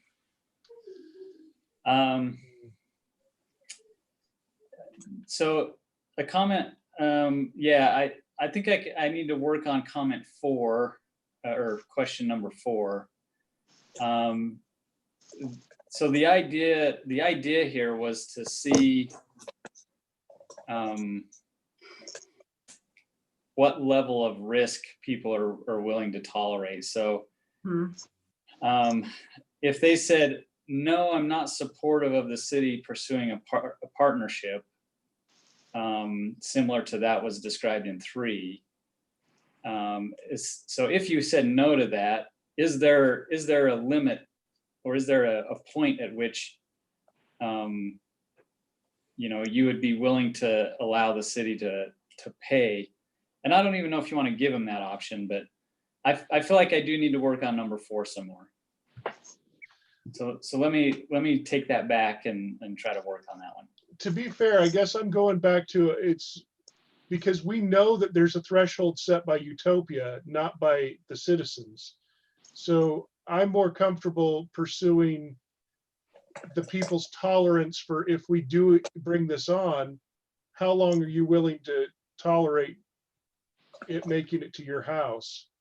Because if that's, I'm really, that's a greater risk to me, is that we say, okay, most of the people want it, but if they say they want it now. Yeah. And I'm more worried that we're going to say we need 30% to sign on, but the people who don't get it right away are just going to say, well, you didn't come to my house, so I didn't sign up. And, you know. Well, and So what's your understanding of how it's working in West Point then? Because I've heard good things from West Point. do they not sign up? I would assume they only sign up and start paying once they get it. Yes, but there's the city is billing for the service, the 30%. Yep.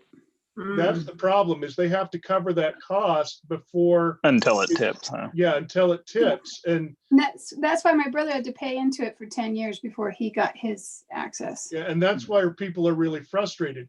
So the people who have it, I'm hearing great things. They're very happy, but the people who it's not in my neighborhood and we don't know when it will come to my neighborhood are very frustrated. They don't understand the hierarchy of neighborhoods And because Utopia isn't a for instance somebody you can vote in or out of office, Right. they aren't motivated to do things in a timely fashion. That's the problem. Well, they're maybe motivated by the- which business buys it so that it's now near there. Well, So, and plus, and people are not understanding that it's tied to bigger spenders. right. Plus, they're also getting their 30% no matter what. Right. Yeah. They don't care where the share comes from, probably.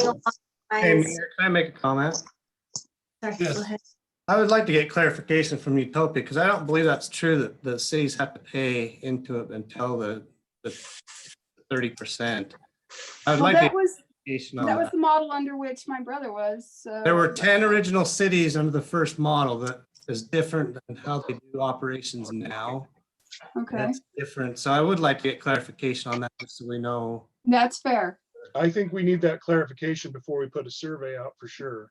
Yeah, because I was thinking the same thing, and I don't know that that's how it's structured over there. And one So- benefit When I- we have is it's already in our city. We've already got it run to City Hall. It's coming down Antelope. Right. But We have a benefit that a lot of cities don't have. But that's a different contract. Well, it's a different Different- contract, but it's the same fiber. Right. It's just a different type of contract though, because it was based on, they came and did a pitch several years ago. And when I was very first on the council, and that was a sticking point. If you look on their website, you can look at their build out timelines. Yeah. And I mean, they're, into 2024 for cities that have already obviously opted in I for think several of their cities. so sorry. I never know when to speak up. So I'm sorry. I just was thinking, Brody, maybe you could include something in there where you say something along the lines of, would you still feel the same if it takes this long for it to come to your house? How long? I like are that you- approach better.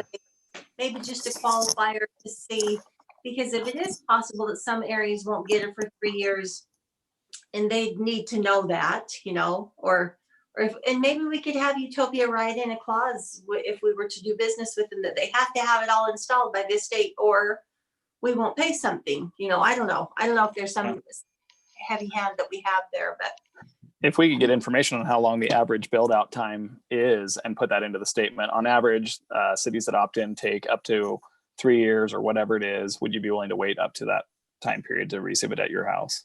So maybe why don't we reach out to Utopia? I know they'll come and give us a presentation. They've done it before, and we've got a pretty new city council now. Let's have them come out and let's ask all these questions before we even put out this survey.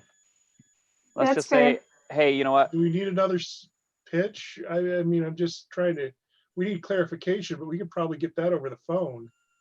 One way or another, let's get some clarification. I don't know if we need a pitch, but I just worry we're gonna send an email, get some questions. That's gonna generate more questions. We're gonna send another email, and 8 months from now, we will have most of our questions answered.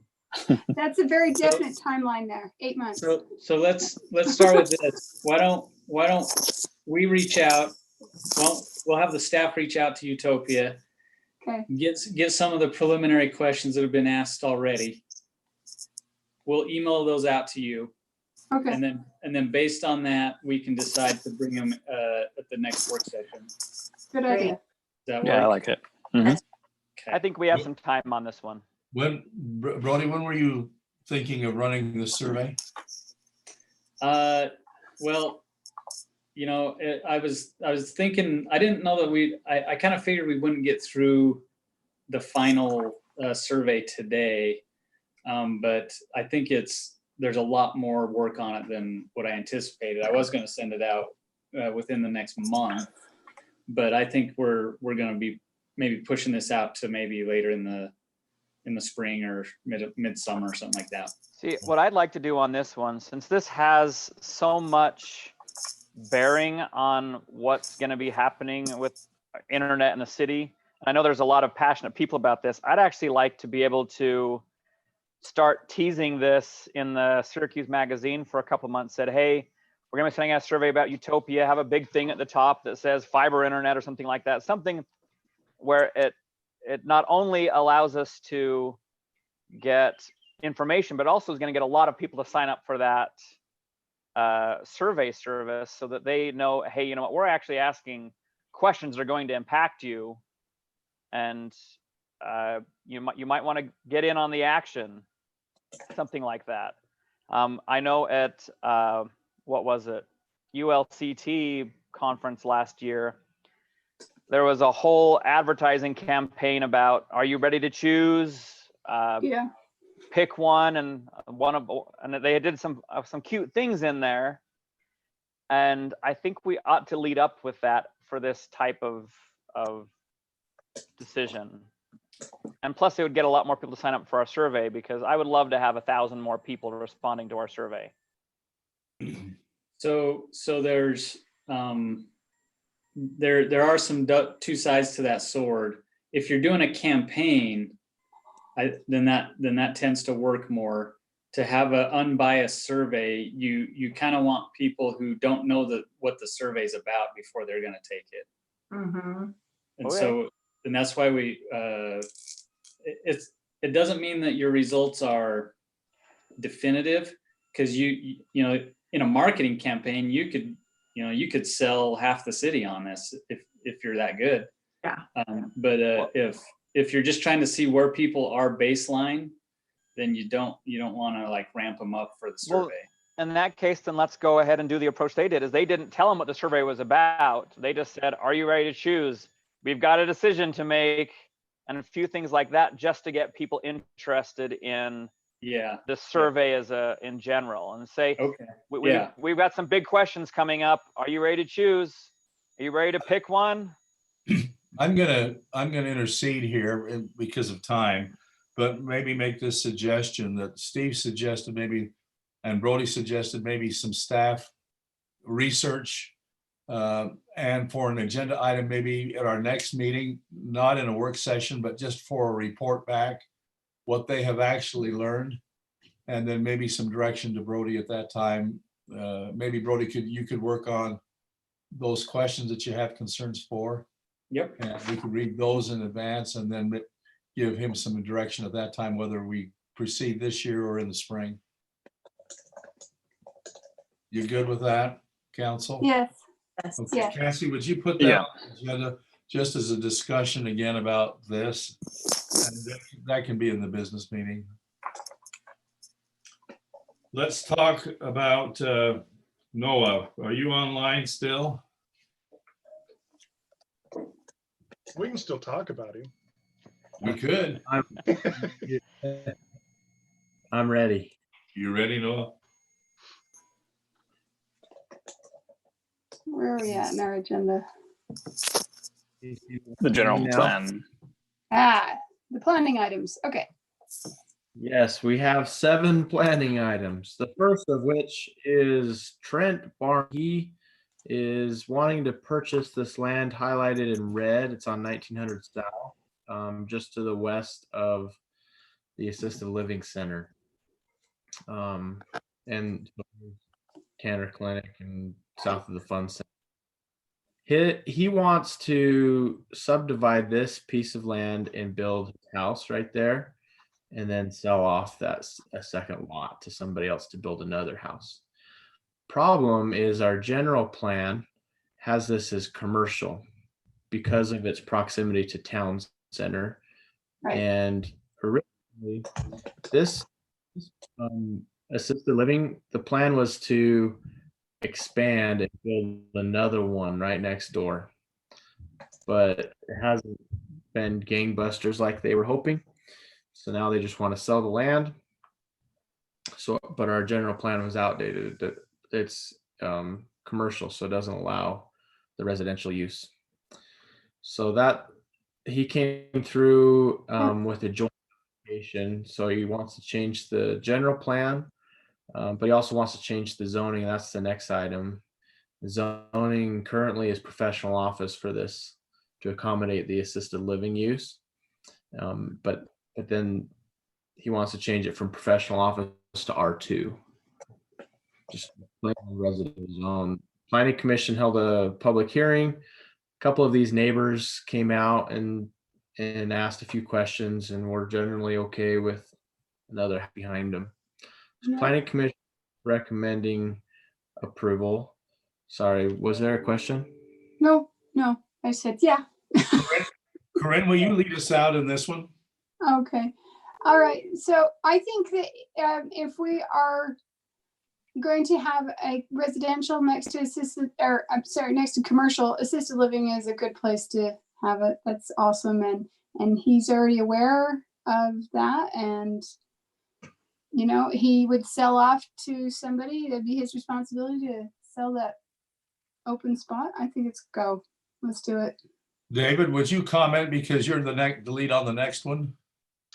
So my only concern here is that I thought we faced this and realized that it doesn't meet any of the criteria for opening the general plan. I have no problem with letting him buy this and turn it into lots. Didn't we change that though, Dave, the general plan opening? We did, yeah. We actually That did changed get it for changed. this. Yes. Yeah, I thought we talked about it, but all right. Well, anyway, without any reason there, then I'm fine with it. I would just, my only caution is both lots have to access the main road. They can't access through the parking lot of the retired center. I mean, the lots I think they're make going to be more north sense facing. divided the other way, but you can't do that. So No. They'll just Yeah, have his a nice plan big is. lot. Yeah, his plan is to split it north-south. yeah, so yeah, as long as the driveways face the main road, I don't have an issue. Yeah, I don't. Yep, I'm totally fine with that. It looks good, and I think that's a good to have it up against the assisted living. I think it's good. Jordan? Yeah, I mean, this is actually my neighborhood, and I think this is actually a good fit for the neighborhood. He still plans on expanding to the east. So this is Ed Gertsch's land. Yeah. And it's just been sitting vacant, and it collects weeds, and there's a lot better places for a professional office. I think this makes sense for this area. Seth? Yeah, no concerns here. Okay. Can we put both of these items on the consent agenda, or do you want to talk them? No, let's do I consent. support it. Yeah. Cassie, would you put both of those on the consent?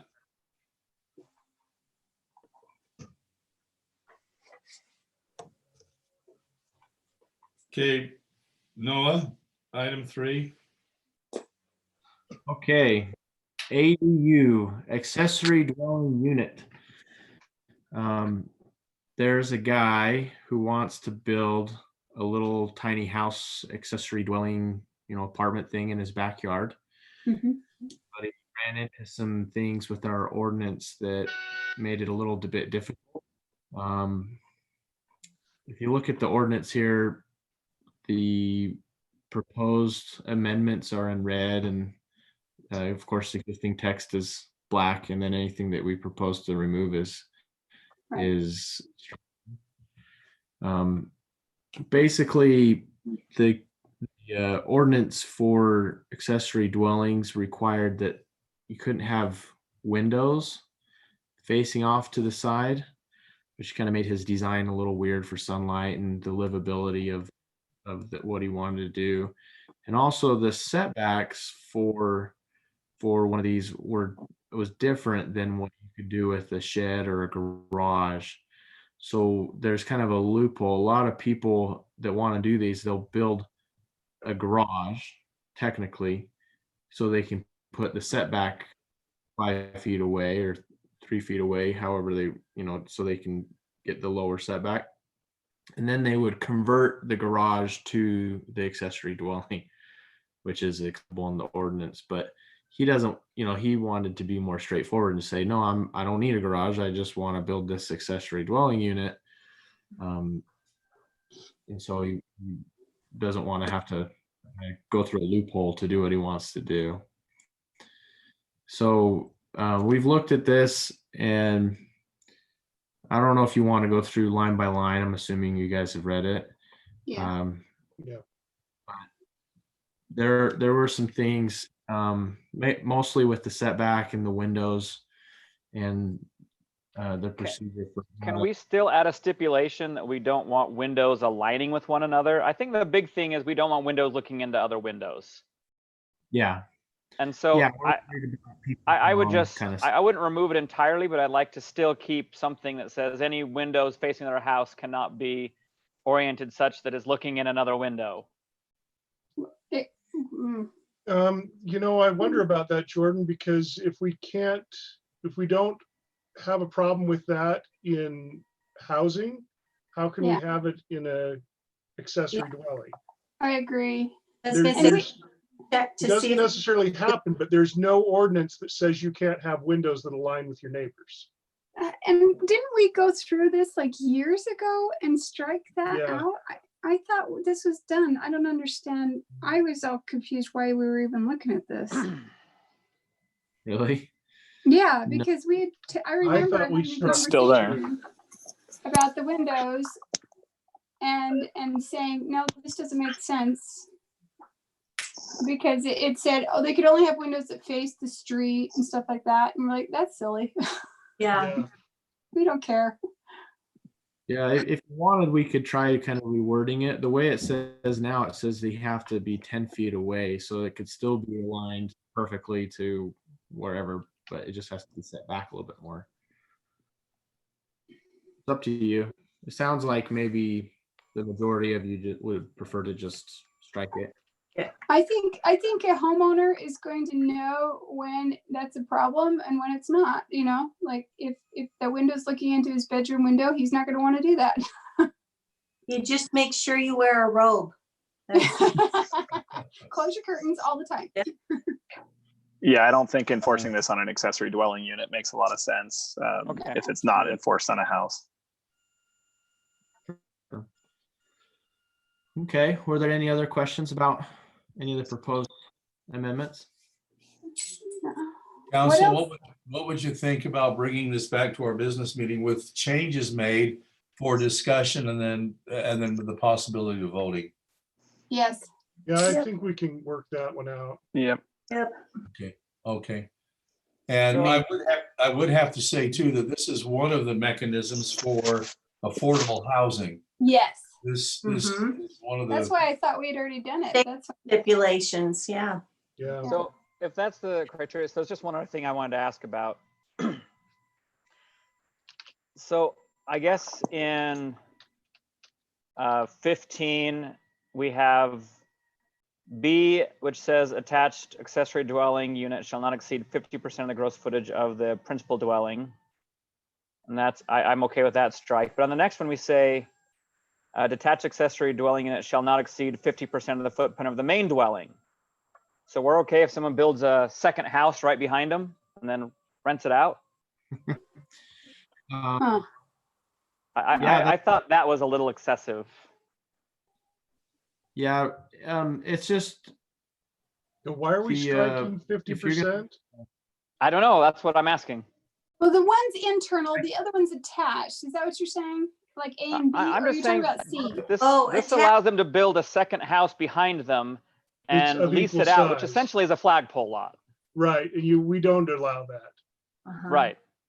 No, you couldn't build a second house and sell it. It'd still have to be accessory to. You could rent it. But but you could rent it, and it could be pretty big.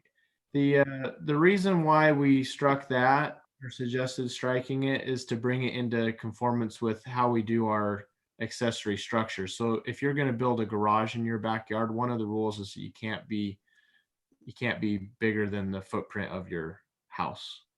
And so that would just make it the same as if you're going to build a garage in your backyard, it would be the same rule. Well, see, I'm But okay if if you someone got- builds a Isn't garage, there but as also soon as they a rule build you a can't take up house, more than 50% of your backyard? But see, like, okay, remember when Andrea Anderson was on council and her neighbor across the street was building that huge, monstrous two-story Yes. garage? And a lot of the neighbors were really upset about that. So there needs to be something, but I don't know what. Yeah. and see, I think we leave it at 50% because I don't want a second house on a 1 acre lot that is behind that they're just leasing and said, well, said I could do it.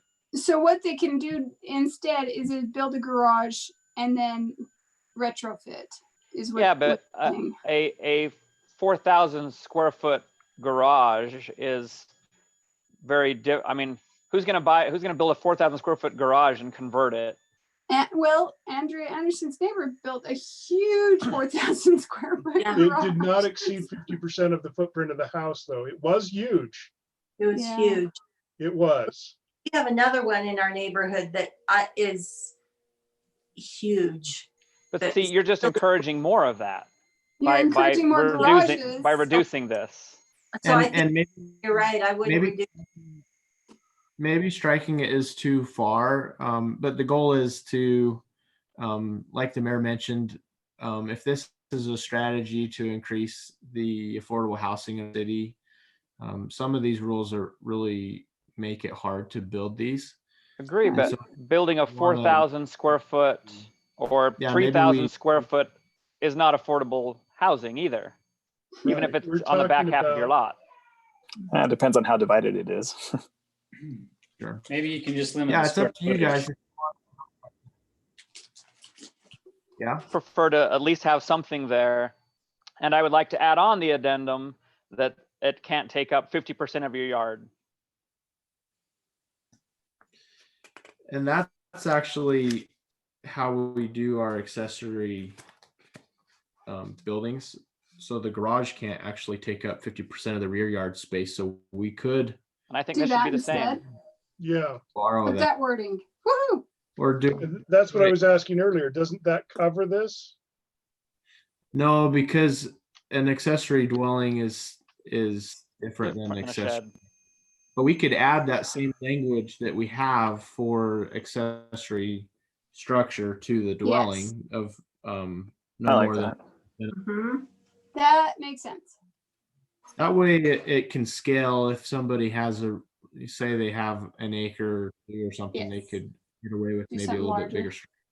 And see, I would prefer both, but I'd be willing to accept one. I just don't want to see huge houses being built in backyards, even if it's a big backyard. I don't want to see houses behind houses because that just creates issues for the fire department, for the police department, for public works, because now they're running giant sewers into backyards.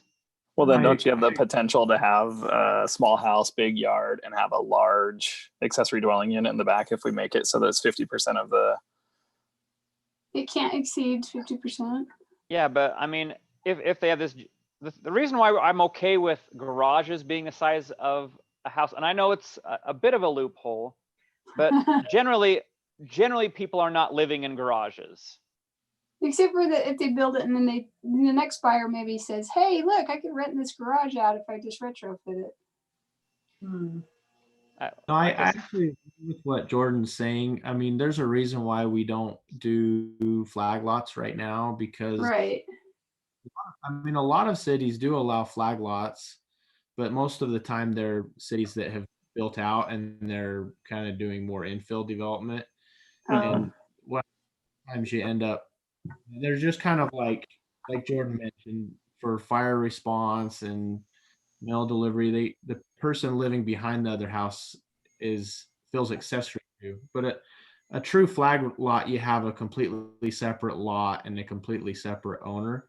this would still have to be accessory to the main principal structure, but there could be some planning ramifications if you have a really large structure in the back as far as the floor area. It just gets built up more, so I could see the neighbors maybe not. So what if we did cannot exceed 50% of the backyard and or the size of the home, whichever is smaller or something like that? If we're trying to make it more affordable, at least put something in. I would say I would not allow a house the same size as a house to be built behind it. Agreed. What about 75? Yeah. I guess, why do we not like 50? It's all random to me, so. Yeah, me too. No, to me, not to exceed 50 makes sense. Because it's not the main house. It is an accessory dwelling. It's an apartment. Yeah. Yeah. We're not building second house. homes.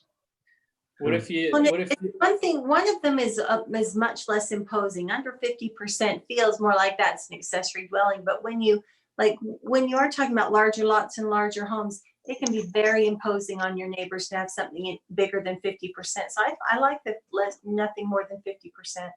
I would prefer to add both of those stipulations, 50% of the backyard and 50% of the structure. Brody? so when you're talking specifically for dwelling units, maybe in the interest of affordability, you could just put a limit on the square footage of the dwelling unit instead of it being relative to the lot size. Just make an absolute square foot limit. Garages could be bigger, right? Because it's not a dwelling unit. But if you're doing an accessory dwelling unit, then maybe set a limit. So maybe say 50% of the backyard and less than 2,000 square feet. I mean, 2,000 square feet is a reasonably sized home. It is. The big home. It is. I mean, I would even go smaller, 1,500, but I just don't want Taj Mahals in backyards. I agree. I think that's what we're trying to prevent is say I'm thinking of a few homes like along 2000 West that are probably 1,000 square feet. And if you had a 2,000 square foot accessory dwelling behind it, that even though it was still 50% of the lot or the rear yard, it'd still be really big. I think it's a good idea to put a ratio on there. It's just whether or not 50 is the right number or 75, or if we want to have a ratio and a maximum number not to exceed, just in case it's a really big house. Yeah, I think we need a not to exceed and put it somewhere 1,500, 2,000. I mean, that's a good size without being completely obnoxious. Well, so for detached units, it's only talking about the footprint though, right? Not the actual square footage. So we're talking even smaller. I don't want 3 stories either. Yeah. So I mean, if a house is 3-story or a split level or whatever, and it's 1,800 square feet, but the footprint is only, 1,200 square feet, you'd end up with, I mean, that's pretty big what you're referring to as far as like 2,000 square feet. Yeah, but I was just throwing out a number. You guys tell me what you're okay with, but I do want a maximum because I don't want huge houses and backyards. I agree. Give Jordan a number. I'd say closer to 1,000. I think around a 1,000. I could go to 1,500, but that'd be tops. I'd go 1,500. Are you saying 1,500 footprint or gross square footage? Square footage. Square footage, gross square footage. Okay. Because when that number sometimes is a little bit harder for the lay person to calculate. Sometimes it's easier to just calculate the footprint of the house outside. What about? Well, I'm assuming they're getting a building permit with plans if they're going to have someone living in it. Right, which means that they're going to be brought up to speed by our awesome planning staff. Noah, do you have enough to bring something back to us next week, 2 weeks? Yes, I'm going to add no more than 50% of the rear yard and a not to exceed gross square foot number of, I think I heard 1,500. Yeah, that's kind of what we're throwing out there. And We can cannot all- exceed the footprint of the home. That's already there, Yeah. but I don't want homes bigger than the original home in the backyard. Fair enough. Do you want to see this in writing again and then with Yeah, approval? Okay, Yeah. let's do that. yeah, this is a Thank big you. enough change. I want to see it. Okay. Work session again. Do you think we could vote on it, guys? What do you think if we read it over? I You mean could. put on the business meeting? Yeah. It'll be on the business meeting, but I'm going to allow you to discuss it. Then I Okay. think within 10 minutes, we could probably move it on. Sounds good. Okay. Noah, you got what you need there? Yeah. Yes, sir. Let's move to 4.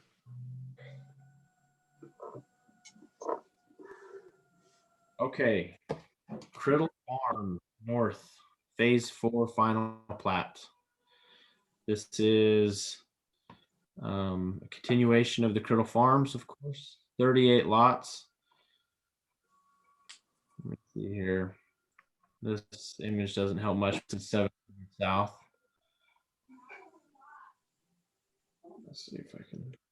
This is going to sound silly, but if at all possible, can we align the aerial image with the lots? I can turn it in my head, I know, but it'd just be easier if the aerial image aligned with the lot we're about to be shown. So it always takes Just me a look minute for to put it north. all Just together. look for north. Come on, Jordan, you can do this. Yeah, I know, but aerial- these maps aren't drawn with north up. This one north is left. Yeah, Oh, that's what sorry. I'm saying. So just saying north is not as helpful as you'd think when the drawings are not with north. Let's I turn can say it's not hard. I'm just saying if it's easy, do it. If not, like I said, I told you it was silly. Just need to Yeah. put a You're the little, Millennial Falcon. You should be able to orient anywhere with gravity. There's no north in space. That machine, if you don't know north, Jordy. What's that? I know north. I'm just, you guys are just mean, is what you are. They're mean, Jordan. Messing with you. No, remember, we call him Jordy LaForge. If he's gonna be, do you have that If Star Wars kind of background? I can't see. Oh, Yeah. that would be- different show, different show. LaForge. Ron, you're mixing your shows. Star Wars Here, is not I can help. necessarily Moving Star on. Trek. Let's move on. Yeah, let's roll. Are there any questions with Criddle Farms Phase 4? No. No, this is straightforward. I mean, Yeah. when you get to these latter phases, we've seen it, nothing changed. Yep. Consent? Yes. All right. Let's do 5. Yeah, if you guys wanted to, just I'll just plug in for final plats. We could change our procedure. We don't have to do final plat. I can I hear could you. not hear you. Couldn't hear you, sorry. Sorry, we could hear Seth typing, but we couldn't hear you, Noah. Sorry. I was saying that I was gonna put a plug in. If you wanted to, we don't have to review. We could change our procedure for final plats. We could just. I like to you see don't- them. No, I think it's fine like to- because in case something changes, we want to bring that up to. But if nothing changed, then I think this is an easy item and go on. I'm always surprised when I see them asking for fire hydrants to be removed. Wouldn't we, isn't Yeah. it better to have too many than not enough? Not necessarily for pressure, right? No. Well, you would think if it's shut off, pressure shouldn't matter. I admit if you have two within 100 feet of each other and they're both being used, I could see that, but I'm Maybe just the always house surprised next when they say take them out. No, Maybe let's it's a go on to parking what side? problem. Yeah, I'm moving on. As far as the fire hydrants, there's a minimum distance they have to be, and I don't know if the fire marshal's asking them to take them out necessarily. That might be a question for Chief if you And guys. did I see one of the comments where it said take out a street light? They had to take out a cut. There were quite a few in all of There these. were, and they're just kind of in here for the record. Yeah. They've all been addressed. Yeah. You had a question about the street light? We don't want to take What out is it? streetlights. We want to put more in. I saw one street light, at We least I also thought want- so, in one of the comments, and I was like, really? But we also want to have them at standard distances too, both hydrants and streetlights. So we don't need them next door. We have our street light spacing standards, and eventually the city will own and maintain them. And if the engineer felt like maybe there was an extra one that wasn't needed, then he Yeah, would they have took asked. out 3 street lights in Stillwater. Anyway, so I had no problem with this one. Okay, But yes, I do like to see them. okay. Consent? Consent. Yes. Okay, thank you. Let's go to 6. Even though those lots are really small. Yeah. Bang. Yeah, they've almost built all of those small lots. They've been flying along. Yes, but this is the same as what's been shown to us all the way, so Yep. I'm okay to Yep. move this to consent. They are nice homes. Okay. Okay, sorry, there's a lot of plans. Okay, Okay. so there's, Let's go to 7. okay. Oh, we're past this. You guys are fine. No questions on phase We're 8. ahead of you. Yep. Yep. Yep. We're ahead of you. You guys can Just keep talk. scrolling. Roll. Come on. Come on, baby. And the disadvantages of just sharing the screen from the internet browser. Okay, well, here we go. All right, lease of city-owned land. If you remember, we are the proud owner of this Yep. fine piece of land. Nice. As usual, Phantom usually sells fireworks there. It's the same arrangement that he did with the previous owner, just with us now. June So I 20th. have no issue with them doing this, but I really want to do something else with this lot so that it's just not just a place for a fireworks stand. I I think agree. in order to do that, I actually have some stuff I want to talk to people about, but Find I us a can't do it here, tenant. but Find us a business that wants to open it. I think you need a parking lot update first. I or in think you need a conjunction with. COVID opening first. I'm open to all ideas. I agree. We bought it to be strategic, and think I there's agree some the good- parking lot needs to be worked, and we talked when we bought this land that we would Yeah. hope that somehow the parking lot integration would happen as a part of this, but in the end, we want to get somebody on that property that's making money and paying taxes. Yep. I agree. How do you guys feel about the task at hand of leasing Yeah, this that's baby? fine. No problem for now. We're good. Great. Consent. Okay. But I would really like it, this is just my 2 cents, if next year it wasn't an option because somebody was there. Let's go to Jay. Paul, is this you on the draft policy of waivers? Thanks, guys. I can Thanks, take it. Noah. You can take that, Brody? Yeah. Hey, can I just mention back on the street light thing? I was just looking through the packet and the plans. Just for your information, the ones that said remove, they just had like 2 street lights at the same intersection.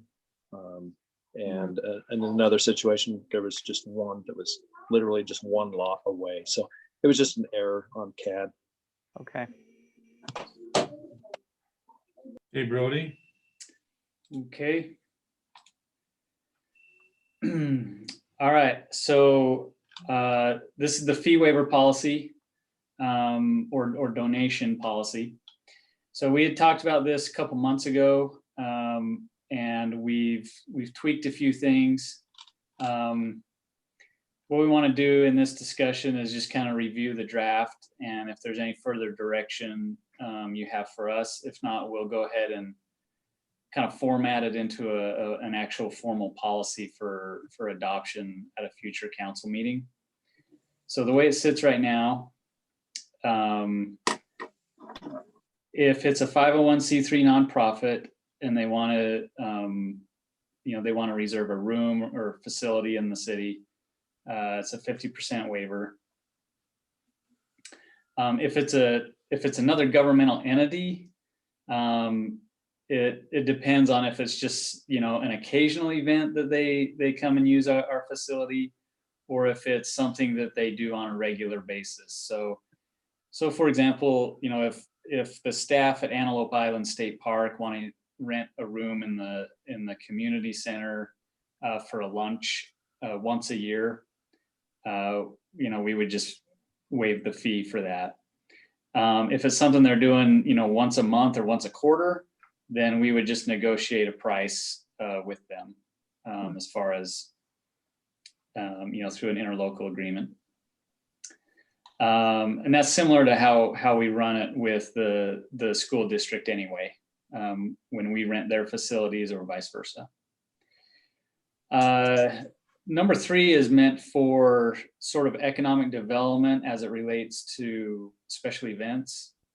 So if you have a for-profit entity that plans to host or produce a regular event, say an annual event, for at least 5 years, and it's expected to be of a certain size, and we put the limit at 250, or not the limit, but a threshold at 250.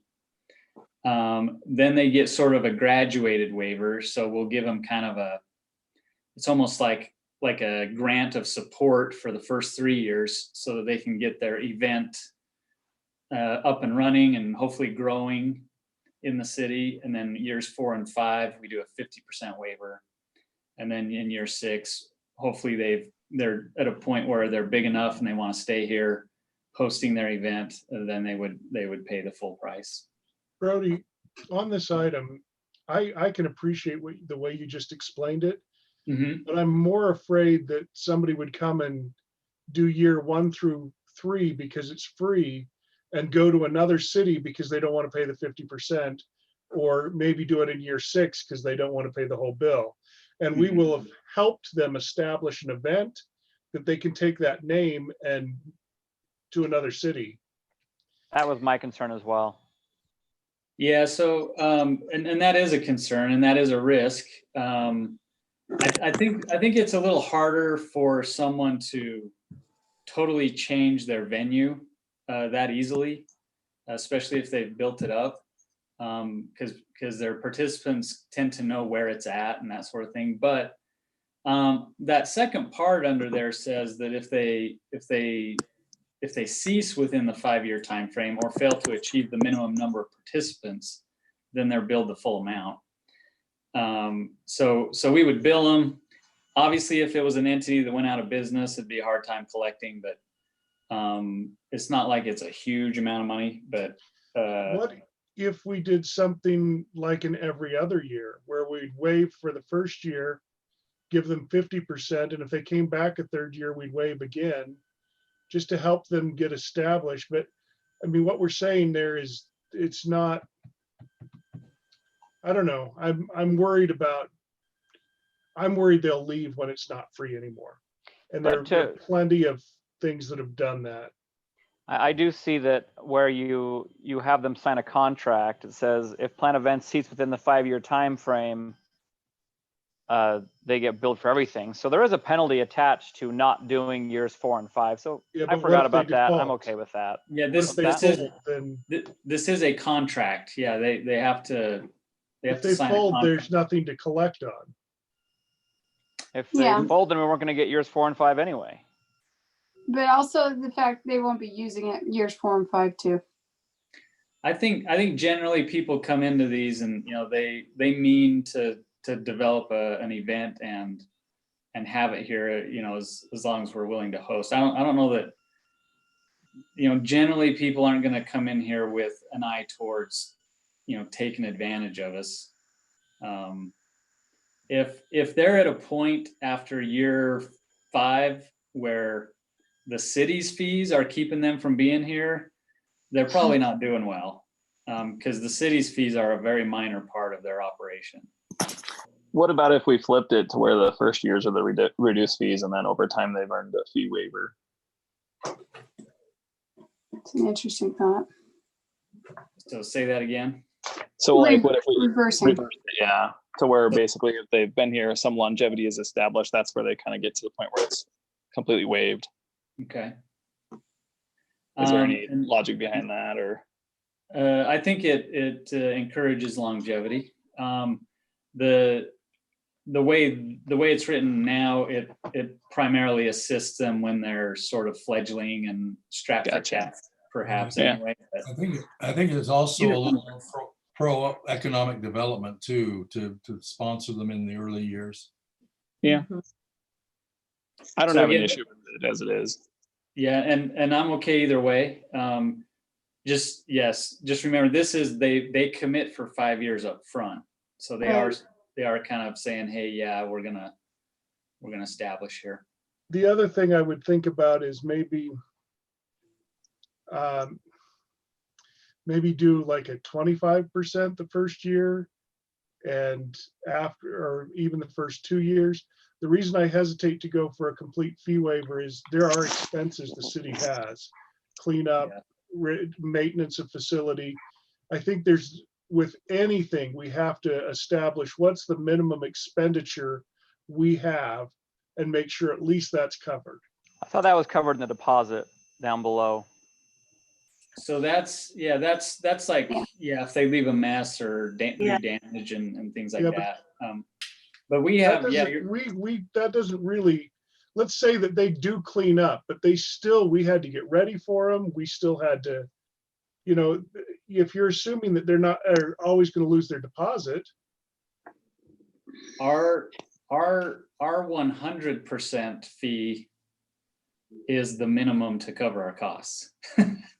Like we don't make a profit off of this. This is just, they pay for the service. We're trying to economic develop. That's what we're trying to do with this. So what happens at year 6? Do they go back to the 1 to 3 schedule? No, full fee. Yeah, they would just pay the full amount.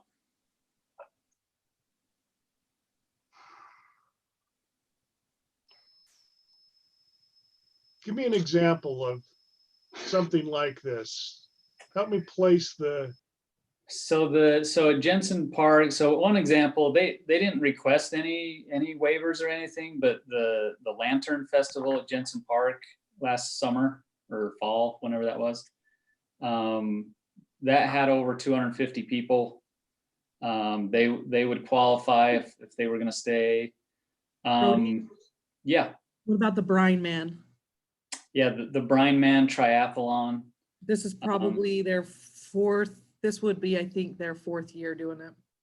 And anytime you can get a group of people together like that, they're coming into the city, they're gonna buy stuff, they're gonna buy gas, they're gonna get something at the store. It's good for the city. A gun show? Yeah. I'll take it. I like it as is. Okay, I'll move on. We can come back and finalize it. Just to get through it here, I'll move on and then we can come back to that if we need to.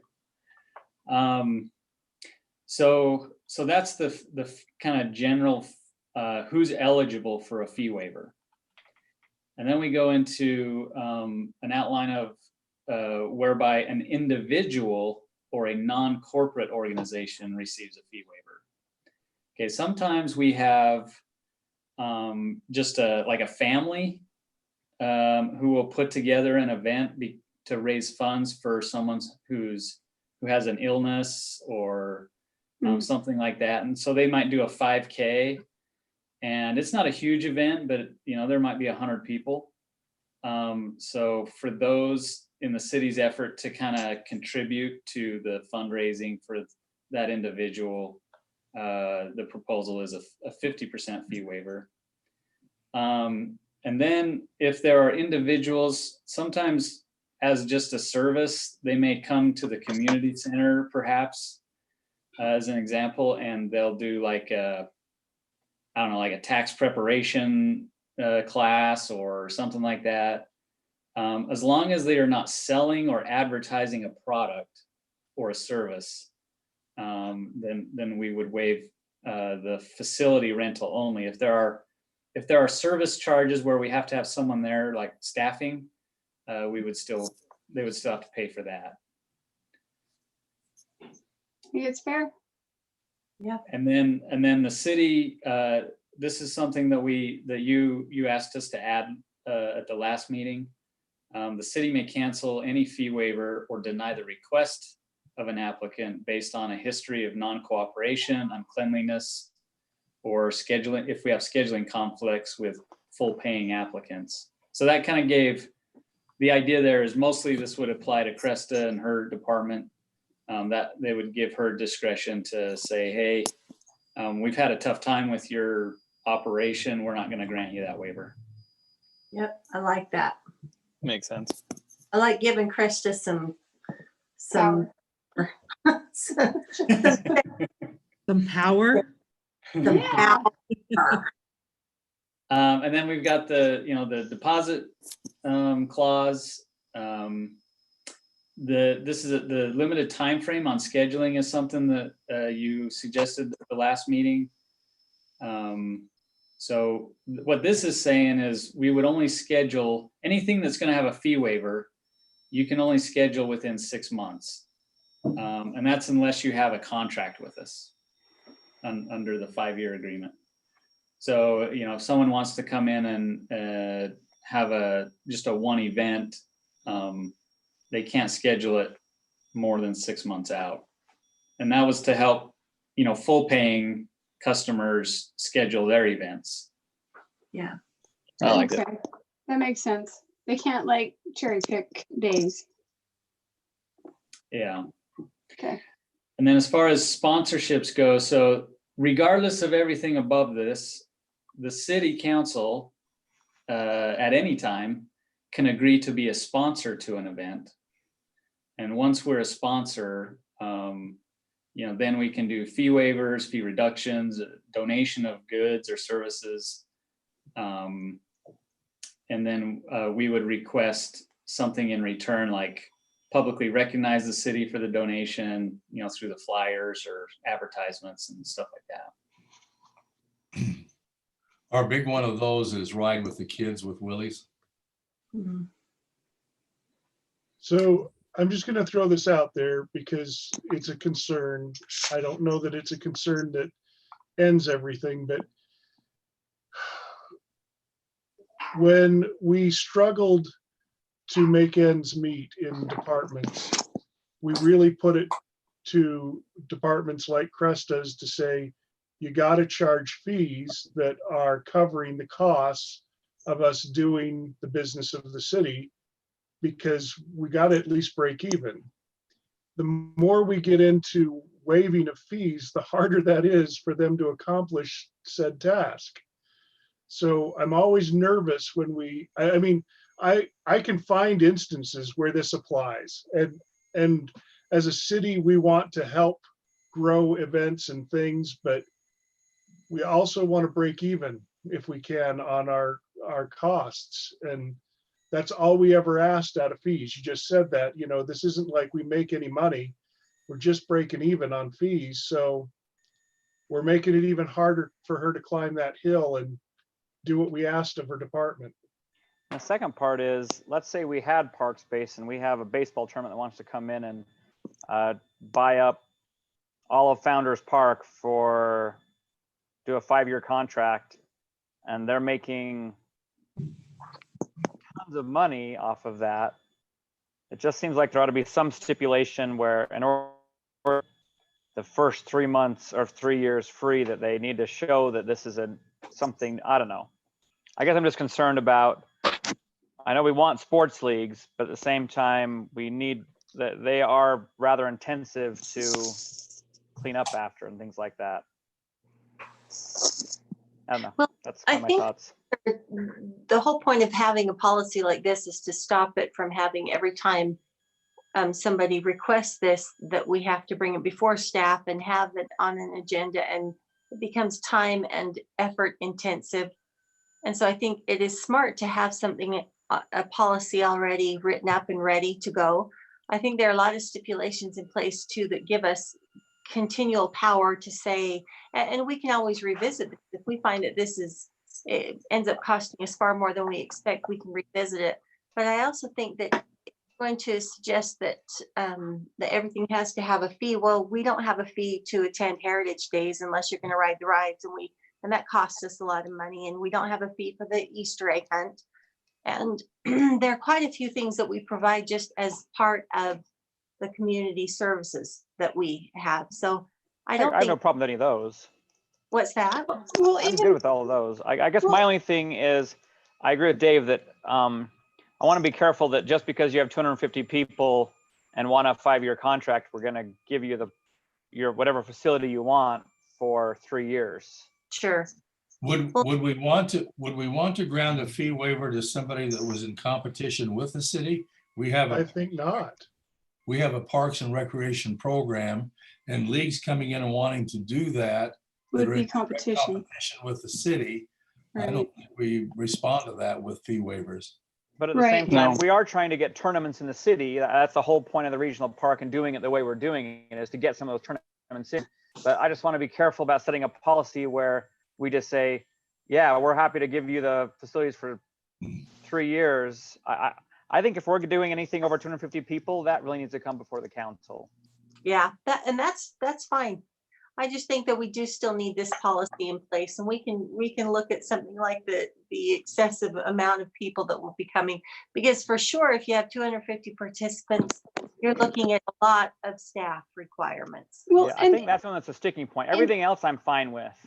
Well, even like, for instance, if you're having a 5K that you're going to do fundraising for somebody who has cancer or something, you don't want to have to tell people, okay, well, most of your donation is going to pay for this city facility, Yeah. But see, that's covered under a different one. That's not covered on my only one that I have any issue with. It's in this. Okay. Here. Well, so let's say that somebody wants to raise money for a particular individual and they're trying to help them with their cancer bills. I get that. But let's say that somebody says, I want to do a regular run for cancer every year, and we're actually going to profit off of this. Even though we're a nonprofit organization, we're going to pay ourselves for our time spent. Are we really doing the right thing? Because they are allowed to do that, even though they're nonprofit. Well, and so Jordan, you're talking about 3 where it's a for-profit entity. So what would you propose then if you're not good with the 1 to 3 years? What are you thinking then, Jordan? I'm just saying that maybe we take that one out of the policy and say, if it's a for-profit entity that wants 5 years, I think I want to look at that one. But everything else in here, I'm good with. I agree. I think the council should make that decision.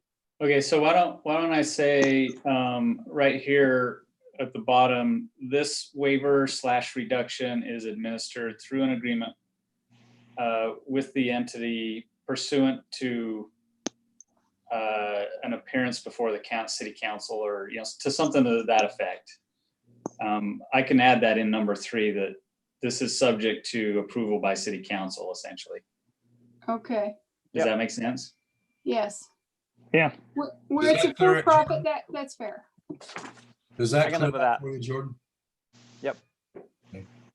And I think maybe what I also add here, down here below, is we can cancel a fee waiver or deny the request. One of the things I'll add on there too is, conflict with city programs. Yeah. I can put that down there too, and this will be reformatted into an official, policy format. So I'll make that more clear. Thank you. That's You want to see perfect. this again, council, or? Yes. Okay. Yeah. Okay. We'll need to read it one more time. Thank you. Okay. Sorry, I'm just letting you know I'm trying to charge my iPad in case you're wondering why I've disappeared. I'm sorry, I'm listening, but I'm trying to track down cords. You're good. You're good. I've Brody, got are that same you- issue. Are you the agreement with UDOT? Yeah, I've got that one too.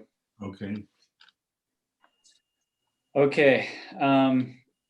So you'll probably see 2 or maybe 3 master agreements with UDOT associated with the West Davis Highway. This one is specifically for utility, primarily for utility work that the city wants them to do while they're in there working. So this is a coordination master agreement. While they're building the highway, the city is going to have UDOT's contractor do our utility work that's within the UDOT right of way and within the project area. And so this master agreement just kind of lays out those terms of how that's going to work, who's doing the design and construction, the time frame for the city to review and approve what they're doing, and all of that. And I've included the latest draft. And so hopefully you've had a chance to kind of look at that, and if you have any questions, either I or Robert can probably take care of those. I gotta say, reading through this kind of gets, there's a lot to this, and I get why. So I appreciate you guys really making sure this is thorough, because I didn't find a lot of loopholes. Yeah, I was a little confused just simply because I didn't see a lot of the other betterments we had talked about, but now it makes sense. This is just the first phase. So I'm right. Yeah, that's answered my question. This is only utilities underneath. Yep. Yeah, and that was a question I had when we were going through this, and UDOT brought it to us. I started asking about the aesthetic betterments, and they said that will be separate. That's a different one. Yeah, whole different. Yeah. Perfect. And we know that you guys know what we need. Thank you, Robert. You need to see this again, council, or can we put that on? No. No, this Yeah, one was consent. really thorough. Consent. Yeah. Okay. All right. Let's talk future agenda items and council announcements. And can I just go through the way you appear on my screen? Seth, do you have anything for us? Right now, I don't have any. Thank you. Okay. Jordan? So one thing I wanted to talk about, a couple of things that I don't know when we want to talk about them, is what we're going to do with the splash pad this year. I guess that's been weighing heavy on my mind. If we're going to,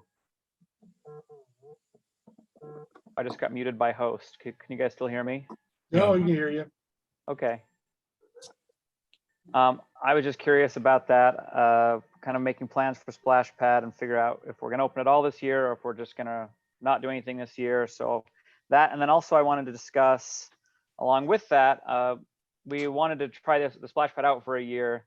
We're going to look at doing some splash pad rentals, perhaps after hours. I wanted to kind of get thoughts on the council on that as well. So I guess a splash pad discussion, I think, is warranted at some point in the not too distant future.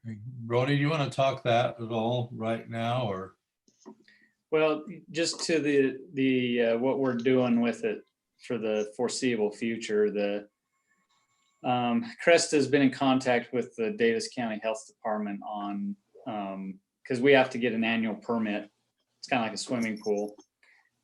They actually were going to get back to us because they had discussed swimming pools, but not splash pads internally. So they are going to let us know. I don't know if they've heard back, if you've heard back from them yet, Cresta.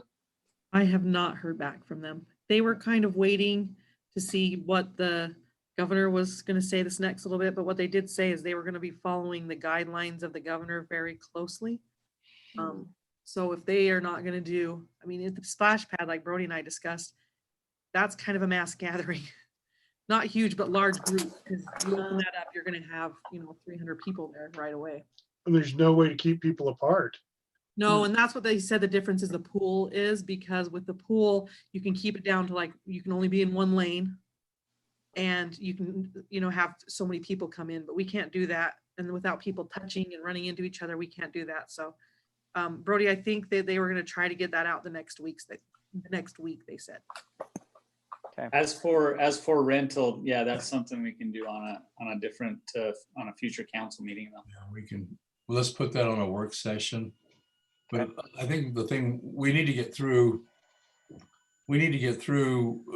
and have better information right now from the governor and from the health department. So, I get okay. my weekly email from Lagoon as well. Okay. Yes. Anything else, Jordan? I think that's it for now. Corinne? Just one thing that I want to bring up. I just had a conversation with Jess Bigler yesterday about a lady who has been trying, she actually runs the Bountiful Food Pantry. And they're looking to establish a food pantry in this area, not necessarily because Syracuse needs one per se, but similar to Bountiful, where Bountiful is more of a stable city, and their needs there are low, they end up having more of the volunteer man hours available to help support such an entity. And anyway, she's looking to do a presentation to come and talk to us in possibly in May, and wanted to see how you guys felt about that, Mayor and such. And just starting at a small location, because they're finding that over this last month, they've had over 400 families that are driving from this area in more of the Clearfield, Roy, all of that, Sunset, West Point. Anyway, I love those zip codes. I didn't get that. Sorry, my watch is talking to me. So, but they've had over 400 families actually show up in Bountiful to request food. And it's just another symptom that's a long drive to go up to Bountiful if you're wanting some food. So we're just trying to start that conversation of maybe looking for a location where we could possibly set up a small thing. And it doesn't need to be big. It doesn't need to be fancy.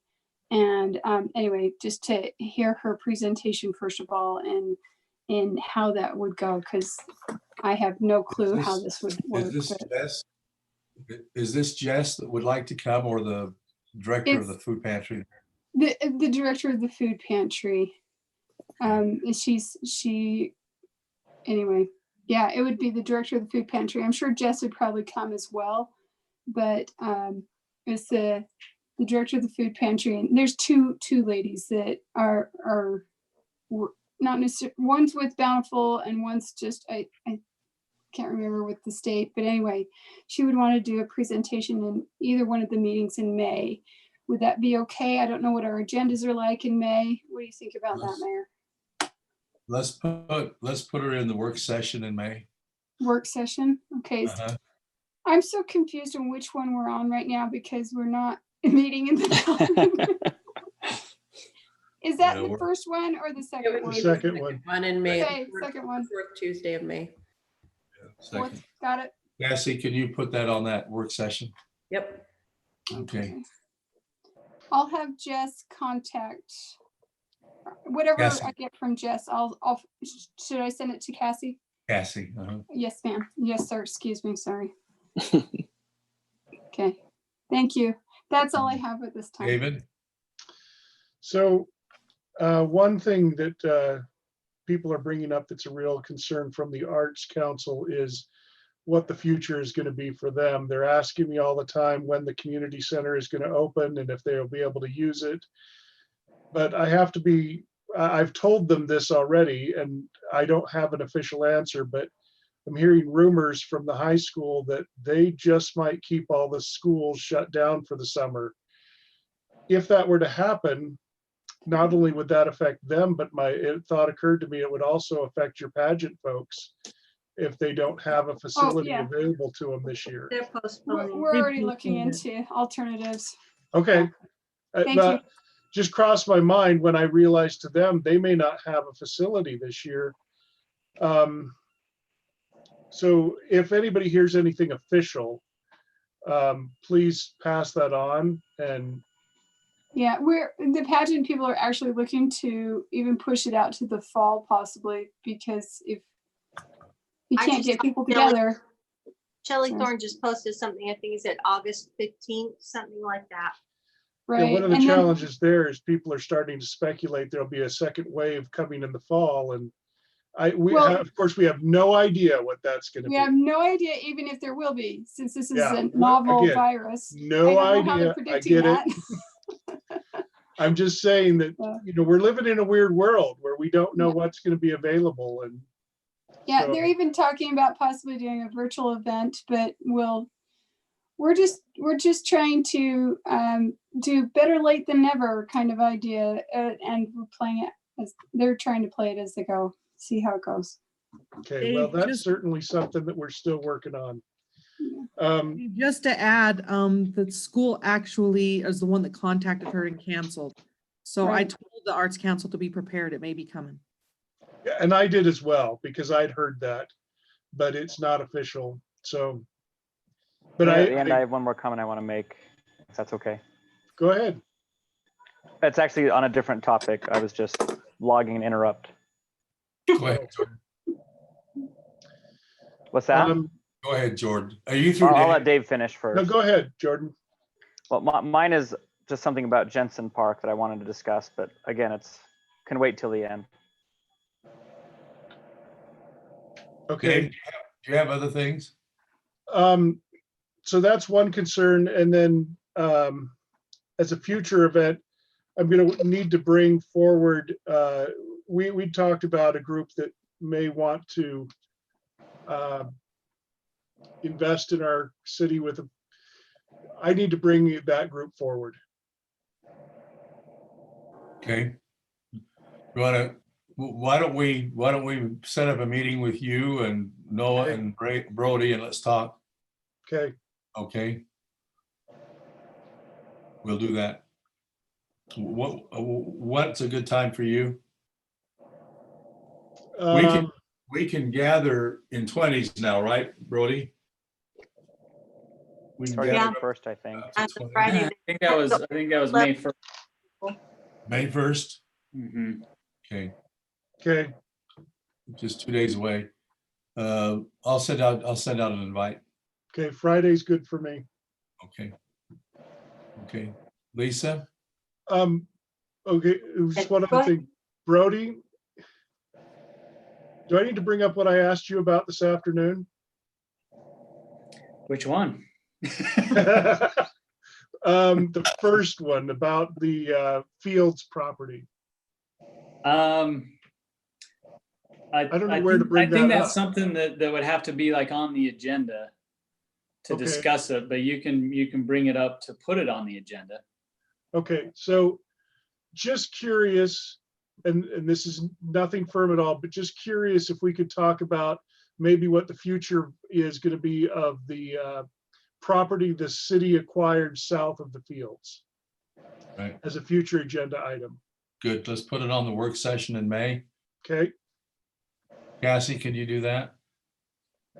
And Noah, you up to speed on that one?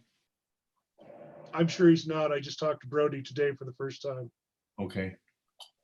I'll Well, get I him just up- want to make sure he hears. Okay. Yeah, I'll get him up to speed. Okay. All right. Lisa and then Jordan. Okay. So we've done quite a bit with the CTC communities that care, and I just wanted to let you guys know that we are having yard signs made for Syracuse and Clearfield, since Syracuse and Clearfield are the two main cities that are involved with CTC. We're going to have banners put in front of both of our city halls in Clearfield and Syracuse, and about 1,000 yard signs for all of our seniors. And they just say, we're proud of our grads. No specific school, no colors that connect to the schools. And we will have a pickup and drop off at each one of the city halls. It's basically to let all of our graduates know. And by the way, it's open to anybody to come pick up a sign or several signs and display them, or scatter them throughout your neighborhood to just kind of show some fanfare for these Can we kids. do a limit of one per family? No limit. It's going to be whoever gets. I could put 60 in my yard and that'd be okay. Yep. Okay. Seriously, because it's all about just celebrating them. We aren't putting them in the the actual graduates yards. It's just the whole point is that the community cares about you. So we just want a showing of it. The other thing Really quick though, we will be returning those signs though to use in future years. This is just really great that we can use it this year though. So the rollout being this year, we wanted it to be special for these kids, but we're going to continue to do it every year. So they will be asked within the next 3 weeks after they pick them up mid-May. We ask that they be returned by the first week of June. We're going to have kind of a sign in and sign out place for when you get the signs, and hope that people are honest. We know we'll lose some. We're not foolish. We know that some of these won't come back. We might have our committees go kind of drive through towns and see if they can see any and grab them. But we know we'll lose some, but this will be something that we try and do every year for as long as we can. So we're also doing a logo contest that we were doing it through the schools. Now we're going to do it through social media to let the youth, to involve them, to have them work on creating a logo for the CTC. So it should get some of these kids. We're not going to do it till June because that's when the teachers have asked us to wait till they're done with schoolwork.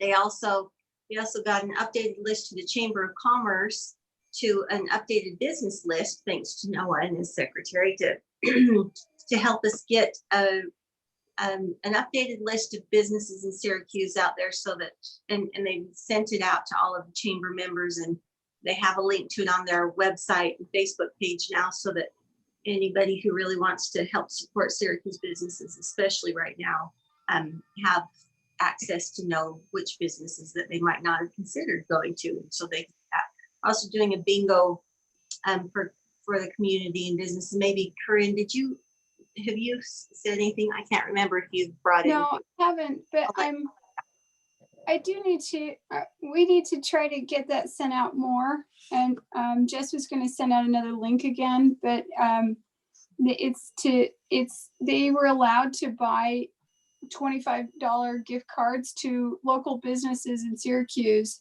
to help them as prizes for these bingos. So if you go to the CTC and follow them on Facebook, then you can get to that bingo page.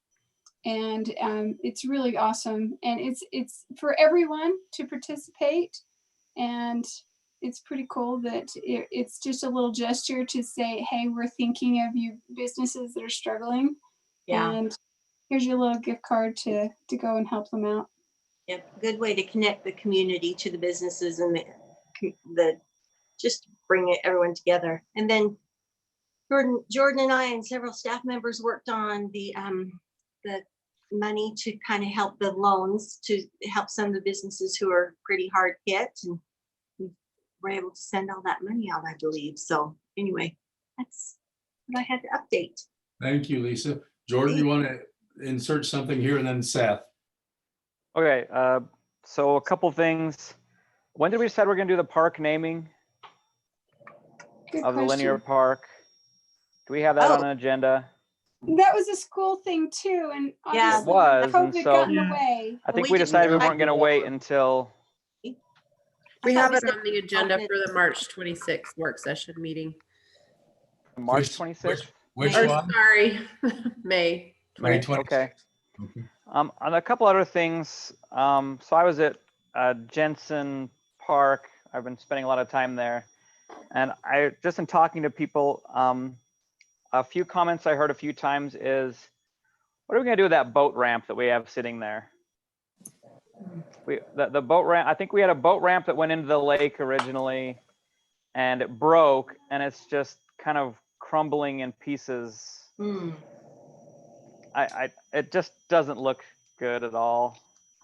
So, Cresta, I'll let you fill in the gaps. But I was just going to update the council on discussions we've had with the state, the Division of Wildlife or Division of Natural Resources, Department of Natural Resources. So with some of the work that we've done at the park, that has helped us better position us for grants from the state to put money into the pond. And the restabilization of the bank of the the edge of the water, right? Mm-hmm. The shoreline. What's it Washed called? away. So the restabilization of the, you know, the edge of the water there, and the boat ramp could be included in grant work. So now that we've put in some work, we feel like we're better positioned to request some grant money to get that done. And Cresta, I don't know as far as timeline and as far as the grant cycles go, but that's obviously something we have to put on our 5-year plan. Right, yeah, that's definitely something that we're working on with DWR, so we haven't forgot about it. I was curious just because we've got that sitting there and it just kind of looks broken down. And again, that's our other premier park. That we get a lot of, like every time I go there, it is packed, which is great. Which brings up the second thing. I've had a lot of that. Do we want to put a few more garbage cans along the trail? Right now we have them in the Boweries, but people aren't. I saw a few places where there was really big distances between Boweries along the trail, and it could probably still be accessible, but since with the bathrooms closed and just little things like, I mean, it just might be nice to get a couple of garbage cans along the east side of the trail. And that was it. Okay. Seth? The only other thing I was gonna ask about the linear park naming as well, but sounds like we've got that slated. The only other thing I was gonna bring up was I had a few questions from some neighbors. It's actually in my neighborhood. There's the block wall that's behind SCI, and I believe it's city maintained. It's in pretty bad disrepair, lots of big holes in it. It's been maintained and repaired a few times, but just wanted to get some feedback as far as, is that indeed city maintained, and what do we do to ensure that it doesn't? So I was told that the city put it up because the SCI put up the chain link fence on their side of the property. That's Is that interesting true? because when they were doing the expansion of Utah Onion, now Onions 52, Andrea and I were asked to go over there and look at some of the wall issues, and we were told one of the problems was inconsistent, that so many of them owned their own section of the wall and not, it wasn't all the same wall. And I think that might have been on the south side though. I think what Seth's talking about is on the west side. Yeah, on 2150. Oh. Yes. I can see that. I don't know if you want to right now. No. It's 2200 West. 2200 West. Okay. Yeah. No. Yeah, you're talking west of SCI, right? Yep. Along the residential. Yeah, the fence is really bad shape and has holes in it and all kinds of stuff. So I had to do a little bit of research because we got some code enforcement complaints about it. So from what I understand, when that subdivision went in, I'm trying to remember the name of it now. The city made the developer put it up. But the fence is actually within, if I understand right, within city property, within the right of way. And the city made them put it up kind of like a handshake deal, kind of, without ordinance or anything. Just kind of told the developer, hey, all these people want to look at the back of SCI. Why don't you put this up? And I think at the time the neighborhood had a little HOA or something, but it's long gone. So there's this existing fence that's in disrepair that is essentially going to have to be the city's responsibility. So I brought it up before, and our choices are take it down, but then they're going to be looking at the back of SCI, or repair it, but then that's going to cost money. Don't we require a fence between between commercial and residential? Nowadays, but when Oh, this they're was built. grandfathered. Yeah, this has been there for so long. It's just kind of an existing problem. Yeah, it's probably close to what, 15, 20 years. Yeah, I had our building inspector go out and look at it. There's no footings or anything. Wow. Yeah, it's really poorly done. So anytime a car even comes close to the sidewalk and nudges it, knocks out cinder blocks. Oh no, this is a cinder block wall? Yeah. Wow. Yeah. Yeah. It is. Yeah. So maybe just some thought about that. I don't know. So it sounds like there's liability for us too then, if it's falling Yeah. apart. Blocks falling. I'm curious though about the question of taking it down, because we don't really want to be responsible for walls like that. I mean, Yeah. right? Yeah.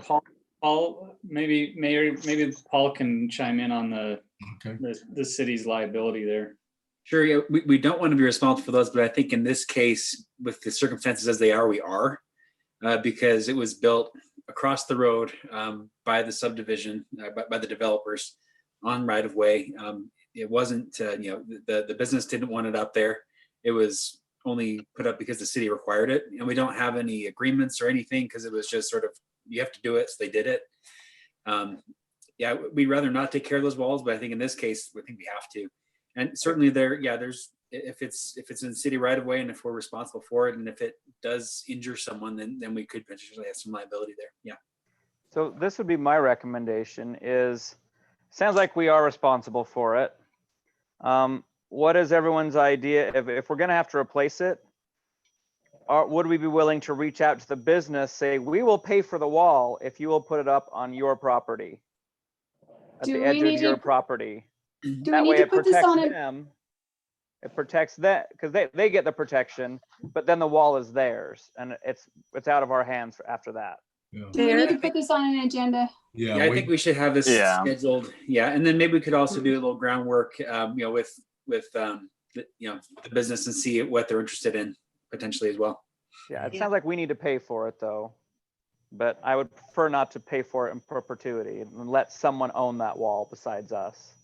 If we have to pay for it, let's put something up that will last longer, because. Well, yeah, I think we should pay the business to put something up that will last longer. Let them get a quote, say, we're going to cover this. That's going to be on your property. And it'll become your wall so that it protects your business. Cassie, let's put this on a future agenda so that we. They might say no. They might. They might say we don't want it. Thank you. I think any business would want a wall around there to protect them from residential. Guess we'll find out what they say. Council, I'd like to bring you up to date on just one piece of information that I have that's unique to my role, and then turn some time to Brody. Last night I met in a Zoom meeting with all of the mayors from Davis County, with the exception, I think there were 3 that had a conflict, but we had a Zoom meeting and the questions were these: what are you doing for your 4th of July, 24th of July? If you're having a Heritage Days like celebration, are you holding those? Because if one city doesn't and others do, and that city gets all of the traffic that would normally come to that. For example, fireworks. We decided last evening, all of us days like things, anything associated with the 4th of July or the 24th of July, and going up to, but not including Labor Day, so that we wouldn't be putting one city on the hook for all of the entertainment value that might be here through the summer. We also had a situation with pickleball players. I've learned they're an interesting population. In every city, they are very vocal. And Farmington has pickleball courts, Kaysville has pickleball courts.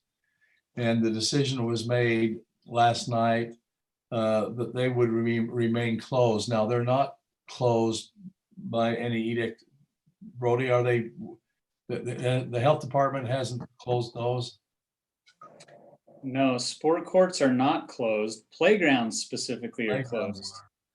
We also, but they're not allowed to play sports on sport courts as far as organized sports, and unless it's members of your own family or individuals. Yeah. We talked about fireworks. West Bountiful was going to continue to do their fireworks, but after some discussion, it was determined that nobody would, because anybody would be overrun by everybody coming to that location.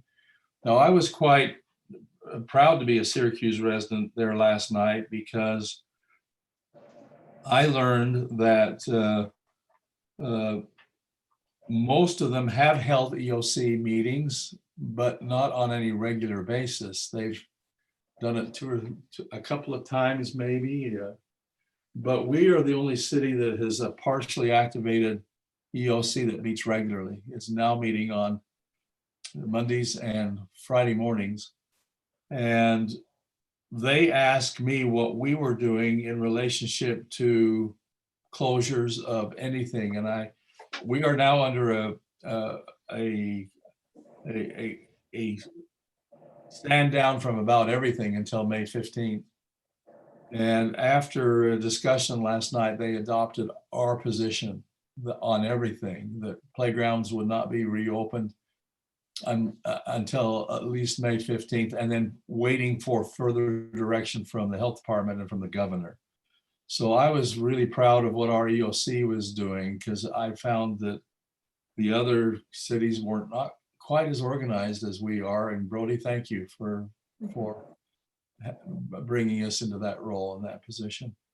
And that's basically all I've got. I would like to speak offline to Lisa and talk about, maybe with Brody, and talk about the Youth City Council. I'll be getting in touch with you. I'd like to visit with you about the Youth City Council, and then with you, Corinne, with the Crest and the museum people, and see what we can do to help them. And I'll be making contact with you offline.